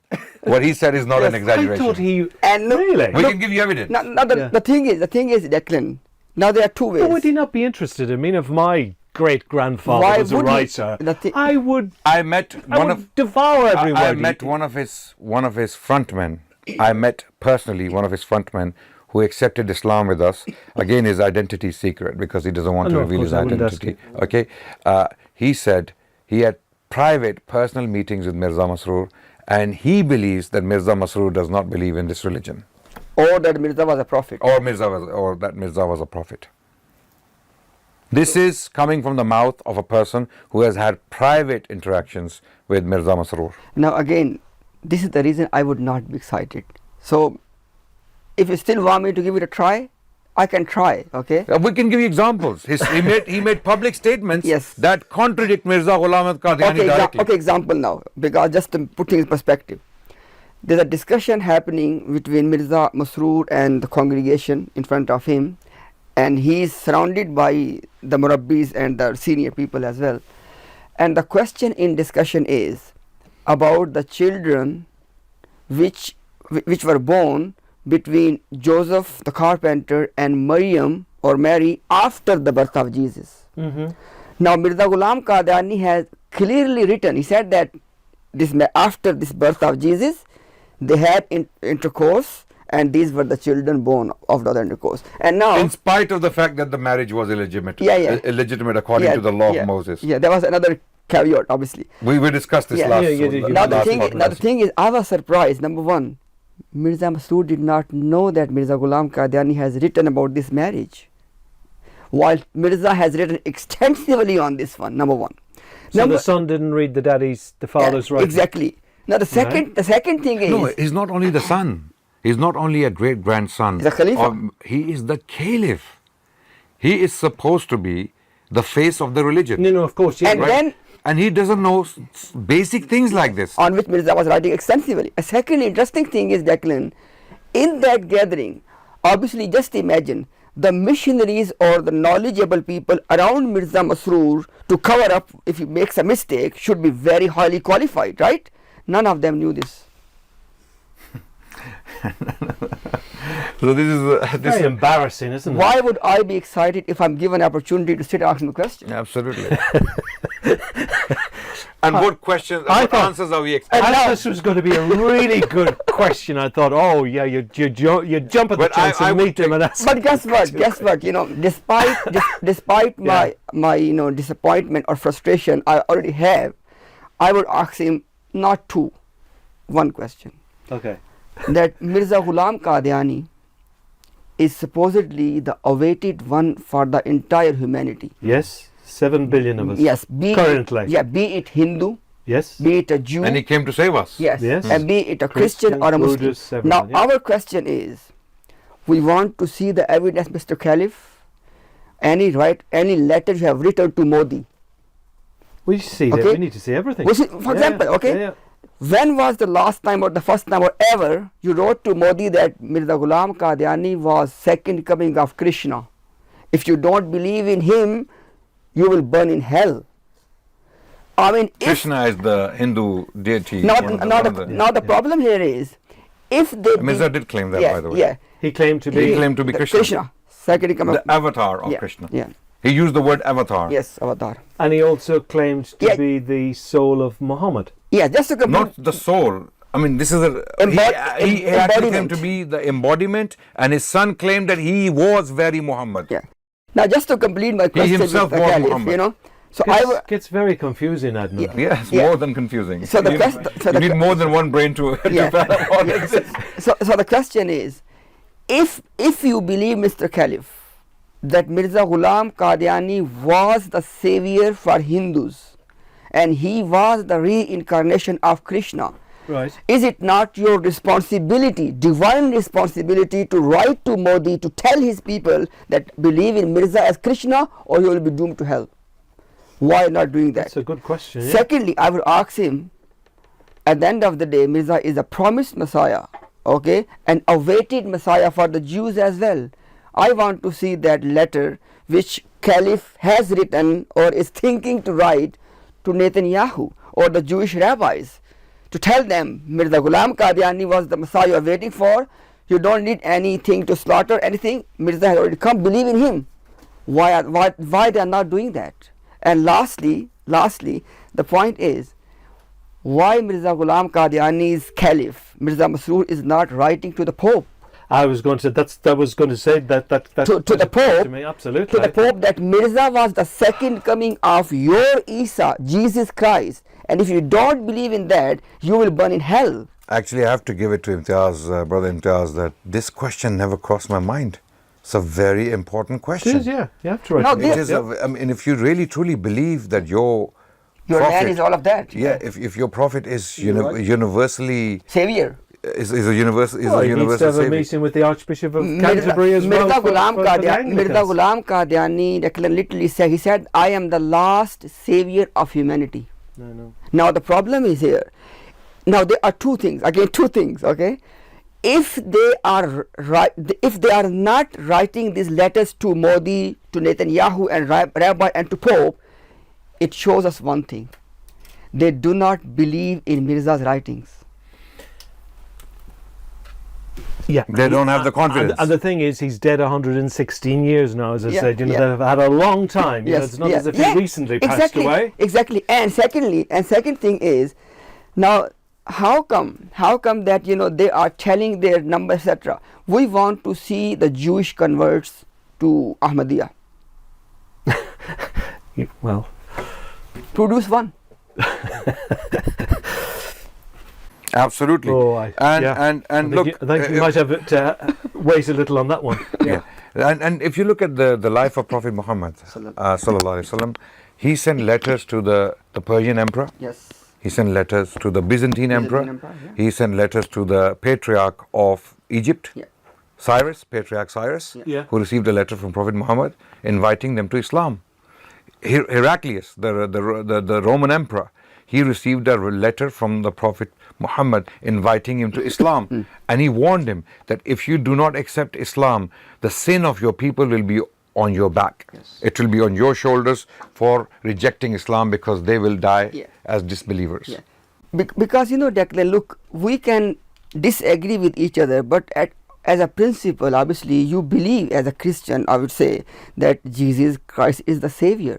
If someone does not believe in him in this position, he's going to hell. Okay, but the problem is, if Mirza was that Savior as well, why aren't they telling to the Pope and to all of the rest of the humanity? We need to Why know. they hiding?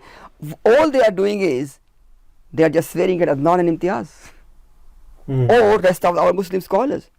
Well, who do they call true believers? Because when I wrote the Lahori book, Yeah. The Lahoris told me, the breakup between the two Yeah. communities after the death of the first caliph, and when Maulana Muhammad Ali met with the second caliph, Yeah. and when they had a disagreement, Yeah. the second caliph, correct me if I'm wrong here, he said to Maulana Ali that if people didn't accept his father as the promised Messiah, a prophet and a promised Messiah, that they weren't Muslims. That's correct.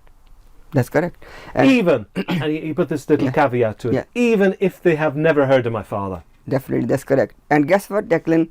My thesis, which will be published next year by March, which is on this very topic, excommunication of Ahmadiyya on rest of the Muslim Ummah, the Muslim nation in its entirety. Now, just look at the terms they use. If they are true Islam, then by necessity the rest of the Muslims are on false Islam, because something in comparison to truth has to be falsehood, So there's nearly 2 billion mainstream Muslims in the on world. falsehood. Okay, number one. Number two, if with regard to this conversation between the second caliph and Maulana Muhammad Ali Lahori, that they actually they have an evolution of their stance on excommunication. In the beginning, they were very open. When Mirza Basheer Mahmud was saying all of that, he was writing books on this very topic and telling everybody that if you don't believe in my father as a prophet, you are a disbeliever, end of story. But then from 1953 onwards, that's a key year. Now, why is beyond the scope of discussion, it's a lengthy topic. From 1953 onwards, they started to change their stance. Which caliph was in office in 1953? It would be the Mirza Nasir. Okay, Yeah, Mirza Nasir, all right. third caliph. Oh. Now, the thing is, currently, now this is something they are not telling their own audience, or their own community members. The current stance of Qadiani Ahmadis, which means that the Ahmadis who are under the Caliph Masroor. So their today's stance is the stance of Lahori Jamaat. I mean, back in the days, they used to refute this stance. They used to write papers. And now, quietly, they have adopted their stance. In which sense? They would say that as long as someone says, I'm a Muslim, we will not excommunicate him. But how come Mirza Basheer Mahmud was saying all of that and writing books on all of that, and Mirza Bashir Ahmad M.A., he wrote a famous booklet. It's called Kalimatul Fasl, which deals with this very topic, that if you don't believe in his father as a prophet of God, you are disbeliever in the same sense as you do not believe in Prophet Muhammad sallallahu alaihi wasallam. Now just imagine, if somebody says that I don't believe in Nabi Muhammad sallallahu alaihi wasallam, this person is an outright disbeliever. And Mirza's son was saying that if you reject my father, his father, i.e., you are a disbeliever in the same sense. And guess what? Now they are hiding all of that. So my thesis is... So what's their current stance? The current Jamaat, who do they think the true believers are? Their current fake... Do they believe that you're true believers? I tell you, their current... Absolutely not. Yeah. 100% not. No. Oh, Adnan. You know, their current fake public narrative is that they are the true Muslims, and us people are, they don't call it false Muslims, we are the Muslims who are sinner because they rejected No. the... What is the opposite of true? I told you falsehood. False. For untrue. Yeah. Or False. false. Untrue is one polite way of putting Yes, it. it's like a falsehood. But it means false. True, false, right? False Yes, is yes, false, yes, true yes, is true, yeah. right? So we are upon false Islam. They are upon true Islam. Yeah. And how do we know they're claiming this? Their YouTube channel is called this. True Islam UK. True Islam UK. Absolutely, And they always claim that we are upon true Islam. So they are saying in a very cunning way that we are the only true believers. Yeah. The rest of the world is basically filled with disbelievers. So there are only, So would they use that word? yes, Would they use the K word? the kafir. Yeah. The word kafir. Yeah. Mirza used it. Yeah. His son used it. And his son used it. Both of his sons use it. Yeah. They are- yeah. they Do are- they use it? The current community? No, No, they will they- not call you a kafir outrightly. There are two things now, actually. There are two things now. If some. Although, Yeah. sorry for interruption, Yeah. Imtiaz bhai, they have said it recently, the missionaries said it live, Yes. that yes, we believe you to be A kafir. disbelievers, kuffar. Kafir. Not only you, the Muslims, but also the Lahoris and the other splinter groups of the Qadiani Jamaat. All the other splinter groups are also disbelievers, kafirs, so are you. They And said it, the not- missionaries said it. Not to us. only this, by the way, they said that even the Lahoris, despite believing in Mirza as a promised Messiah and a reviver, they are kuffar, i.e. disbelievers, and they will burn in hell. Now the question is, it means that you are telling for last 100 years to the people that believe in Mirza, you will be saved. But the Lahoris believed in, okay, forget about Lahoris. Jamba group is one of their own offshoot of Ahmadiyya. It's called Jamba. Abdul Ghaffar Jamba is the name of the founder of this cult. Now he says Mirza was a prophet, he was promised Messiah, he was the Mahdi and reviver. Now our question is, Mirza was saying that believe in me, you will be saved. Now Abdul Ghaffar Jamba and his group, they believe in all of the rest of the Islam, and they believe in Mirza as a prophet, as a savior and everything. You're still saying they are disbelievers, they will burn in hell. The question is, then what is that condition which one has to fulfill in order to be Muslim? Whew. It's pretty hard criteria by the sounds of things. Yep. And this is, what I'm saying is that they never tell their complete narrative. You basically, I have the answer. The answer is you must take a pledge of allegiance with Mirza Masroor, the current caliph, to be a Muslim in their eyes. Yeah. And if you haven't taken that pledge, no, that you're oath, not. Exactly. you're out. If you say that I do not accept him as the caliph, you're outside. Yeah. You're out. Yeah. You're not Now, Muslim. now it means, if obviously I knew this answer, but the thing is, the moment they will spell it out, they are in trouble. You know why? Because they have added that believe in Mirza Masroor or the caliph a condition to be a believer. Where's the evidence? Even Mirza did not say this. Even Mirza himself did not say this, that in the future, if you don't believe in my caliphs, you'll be a disbeliever. So if you have this criteria, where's the evidence? Well, it's made up as they go along, isn't it? Yes. Yes. And now, But the interesting thing is that if there's about 1 million of them in the world, yeah, so there can't be any other believers outside course. of that. by That's necessity. the criteria. Yeah, Absolutely. yeah, And only those believers Yeah. within true Islam will go to heaven. That's right. yes, And the rest of us are completely doomed. Yes. yes. Wow. Yes. There's going to be a lot of space up there, isn't there? Yes. Absolutely. it's gonna be By, empty. by their standards, yes. Absolutely. They're going to have the place all to yeah. themselves. Yeah, yeah, absolutely. And they have no legs to stand on when they claim this, because they have failed, utterly failed to save humanity by this virtue. Okay, Mirza Ghulam Ahmad Qadiani was an utter failure. For 100 years, his Jamaat has absolutely failed to save humanity. Millions of people have gone to hellfire. Hundreds of thousands, okay, they haven't even received his message. We can say about mainstream Islam that everyone in the world knows about it. The message has reached, right? The case has been established. But with this cult, they have utterly failed to do the job, despite the fact that they have the money to do so. They have newspapers, they have TV stations, they have everything, right? Yeah, but they have actually failed in their job to take the message to humanity. And by the looks of it, it seems to me that they are already on the decline, and they will be. Our prediction is within the next 5 years, the cult will be. Really? That's short? Yes. Okay. Yes. Wow. And then this is not because we are being over ambitious. We believe the way the rate things are going now, and the way they're avoiding our questions and they're running away from us. And this is the time. This Yeah. is the time to Yeah. speak, isn't it? Yes. Oh, yes. Yes. This is not Well, the time this- to shut down. This is discussion. why you have your seminaries. This is why you train your missionaries. You pay them lavish. You pay them handsome salaries. They get a house from the Jamaat. They get free medical. They get the fees for the children, and they get a status in the Jamaat of being someone very, respected. So why are you feeding these people if they're not able to defend your faith, right? And they're getting paid for it. They are on money. The Jamaat pays them. Myself and brother Imtiaz, we're not getting any money for this work. We're not getting for the last 1 year.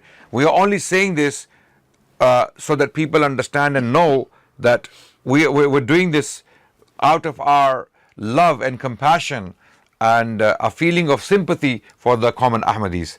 We're not doing this to hate them or to promote hatred against them. No, we are doing this so that the common Muslims out there understand that the Ahmadis are they are victims. Because what I said in the book, I said, I in the conclusions, the recommendations, I said dialogue. Dialogue is so important. Absolutely. And I also said translation. These arguments, it was almost futile. I just couldn't get my head around it. Between Lahoris and the Qadianis, arguing over various words. Is he a prophet? Isn't he a prophet? Yes, he is a prophet. No, he's not a prophet. And it all boiled down to translations of a few words. And I thought, well, in this day and age, you must get highly skilled translators that would be able to go through the kind of dialogue, Declan, they want is where you ask questions and let them go on a monologue for 20-30 minutes to answer that question, and then you cannot counter. You cannot confront them. You cannot counter their answer. You cannot challenge them with Mirza's contradictions. The moment you start challenging them with contradictions and absurdities and outright lies, they tell you you're a liar, you are against the Jamaat, you are promoting hatred against us, you are an extremist. They will go as far as to say you are an extremist. They have called people extremists for calling them Qadiani. When you call them Qadiani and not Ahmadi, okay, they feel it is an insult against them, even though their own prophet Mirza Ghulam Qadiani on the title of Ruhani Khazain, the compendium, the collection, every volume, when you pick it up, when you pull it out, like I pull out this book, and it has the name of the author, let's say here, it says Mirza Ghulam Ahmad Qadiani. So if that's an insult, why are you writing his name like this on your books, right? But they have actually reported people to the authorities. They have sent police to people's homes. They have tried to shut down charitable organizations. They have tried to shut down people by intimidating them, by using the authorities. Okay, for what? Calling them a cult or calling them a Qadiani, right? And cult, I can understand they take it as an insult. I can understand why they take the word cult as an insult. I can understand that. But Qadiani is a geographical reference to you guys. Okay, Lahoris are Lahoris because they're from Lahore, right? Qadianis are Qadianis because they are from Qadian. And Adnan bhai, in our Muslim culture, people use, for example, with proud, they say that I am Makki. Yeah. Prophet Muhammad's birthplace, Mecca. They would say, I'm a Madani, the place of his migration when he went to Medina.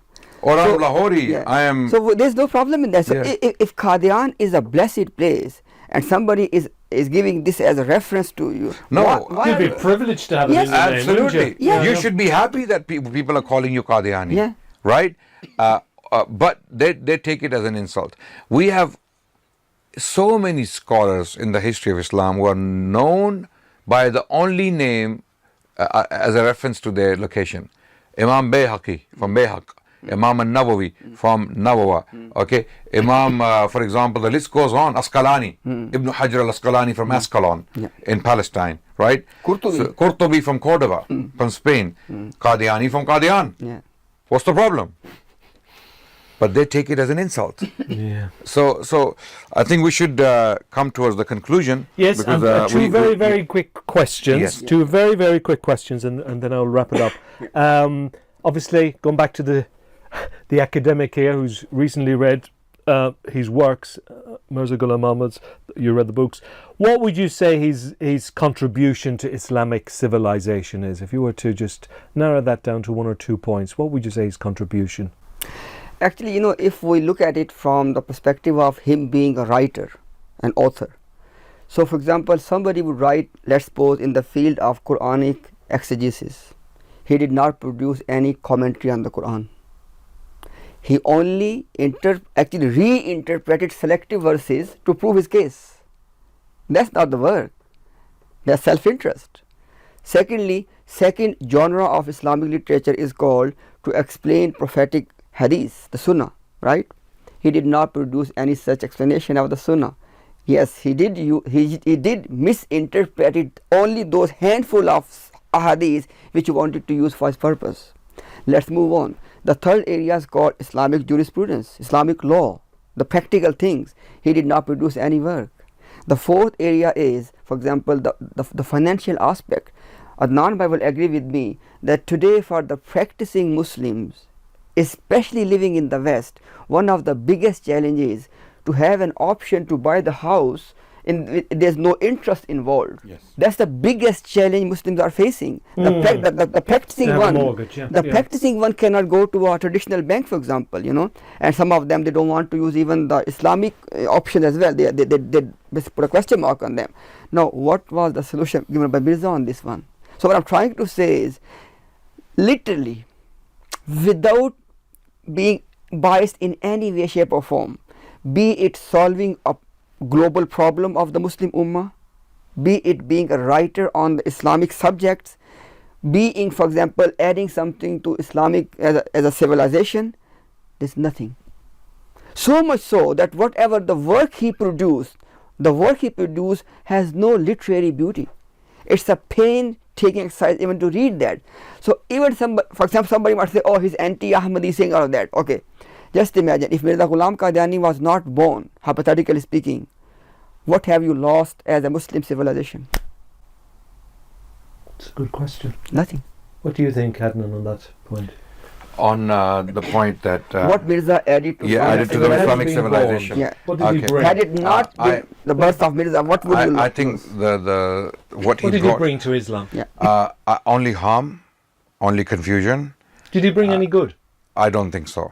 I don't think he brought any good to Did the you Muslim see any civ- good? No. Let me tell you, Declan, that the one thing they are just chanting day in, day out, they said that Mirza Ghulam Qadiani defended Islam in the British India. That's the one thing they want to just be proud about. Mirza Ghulam Qadiani's son, Mirza Basheer Ahmad M.A., he has written a biography of his dad, Mirza Ghulam Qadiani. It's called Siratul Mahdi, biography of the Mahdi. In this one, he says that Mirza Ghulam Qadiani has done 5 debates in his entire career. 2 with Muslims, which I can discuss, but it's a different topic. Yeah. 1 with a Christian, Yeah. and 1 or 2 with a Hindu. But with a Christian, just 1, Abdullah Atham. And that was written. And that's documented by Mirza himself. You mentioned that. Yeah. Now the point is, even this one claim that Mirza was defending Islam, number 1, he lost the debate. What is the proof? The people who invited Mirza Ghulam Qadiani to debate on their behalf, they left Islam and became Christians. So then what was the result of the debate then? It's one point. Second point is, Declan, that they said that Mirza was defending Islam because at that time Hindus and Christians, they were saying all sort of bad things about our religion. Guess what? We have on record the famous Lekram. Lekram is a famous figure, okay, one of the opponent of Mirza from the Hindu community. Lekram said on record, he said that Mirza Ghulam Qadiani is the reason for me to lift my pen against Islam. He said, had he not ridiculed and mocked our religion, I would not have said anything about Islam. So it's not that Mirza was defending Islam, Mirza was provoking the people to write against Islam. Actually, a lot of scholars of Islam at the time claimed that Mirza was an agent provocateur. He was trying to provoke tension in India, possibly serving the colonial project, because the colonial rule in India was very brutal It Would was he have been very- paid for that? We don't know. Possibly. We have documents. We have writings in his own. He is confessing to have received favors from the British government in India, in particular. Okay, he is asking for those favors categorically. He's reaching out to the colonial administrators, asking them for favors. This is documented. He is even invoking the services of his father and himself for the British colonial rule so that he can get those favors. He even mentions specifically that his father, during the Indian mutiny in 1857, sent 50 cavaliers to support the colonial rule against his own countrymen. So his father was a traitor, and Mirza Ghulam al-Qadiani was also a traitor for praising his father as some sort of hero. Hero for the colonial rule, not for the Indian people. Because the Indian mutiny in 1857 was a combined endeavor of Muslims and Hindus together. They came together and they fought against the British colonial rule because it was so oppressive, so bigoted, so unjust that they had to get rid of it, right? And the Qadianis, on the other hand, claim, no, the British had brought peace to India. They had brought stability to India. They had brought economic prosperity to India. But this is all a lie. Because during the Mughal period, in the early 18th century, before the British came on the scene, in 1703, let's say, when the Mughal Emperor Aurangzeb Alamgir died, the GDP of India was 23% of the global economic figure. Okay, 23% of global wealth was in India. When the British left in 1947, it was 4%. Allah. Okay, so India was bled dry systematically. The details are found in Shashi Tharoor's book, Inglorious Empire. He gives you systematic details documenting how the colonial rule in India impacted the economy and the people. Okay, how can a prophet of God ask for favors from such an entity? How can a prophet of God offer to spy for them? He published a form documenting the details of the people who are fostering ill feelings towards the colonial rule. He even called people who wanted to struggle against the colonial rule haramis. He called them bastards. These are bastards. And how do they respond when we bring this stuff out to them? Oh, your so-and-so scholar in India also said this. We say to them, we can throw this scholar on the wall. If any scholar in India praised the British colonial rule, there could be two reasons. Either he's bribed or he's in fear, which are both are human characteristics. Yeah, but of course. Greed and fear. It's either greed or So fear. they can be quickly dismissed. Yeah. Here we're talking about Exactly. the alleged promised Messiah. Yeah. Yes, Yeah. and when we have statistics. It's hardly, No comparison. a level pegging And field, when, is it? Declan, when we have undisputed statistics, all academics are unanimous on those statistics that this was the outcome of the colonial rule in British India, right? When no one is disputing those statistics, what game are you playing? And why do you even try to bring this scholar and this person and that person also praise the British colonial rule? How does that justify the crimes of the British colonial rule? How does that justify a prophet of God working with such an entity? And fighting with them. Fighting with them, supporting them, Because giving them support, information. writing theological works to support them. And Mirza Ghulam Qadiani said to the Queen Victoria on record, he said that my forefathers, they have shed their blood for your empire, and if the time comes, I will not leave any stone unturned either. Now, why are you pledging this level of loyalty to that colonizers? Why? Instead of giving an answer, oh, your scholar said the same thing. One. Secondly, the thing is that, as you said, Mirza Ghulam Qadiani was a Muslim second coming of Jesus. He should be strengthening the case of Jesus. Guess what? Mirza Ghulam Qadiani has written extensively to prove. He said that the Jewish rejection of Jesus is justified. And Jesus was a failure. Yes. Jesus was a trickster. Yeah. He used mesmerism. His prophecies failed. His prophecies failed. He failed in his mission. Yeah. He failed in his mission, and other insults, as we discussed in the last week.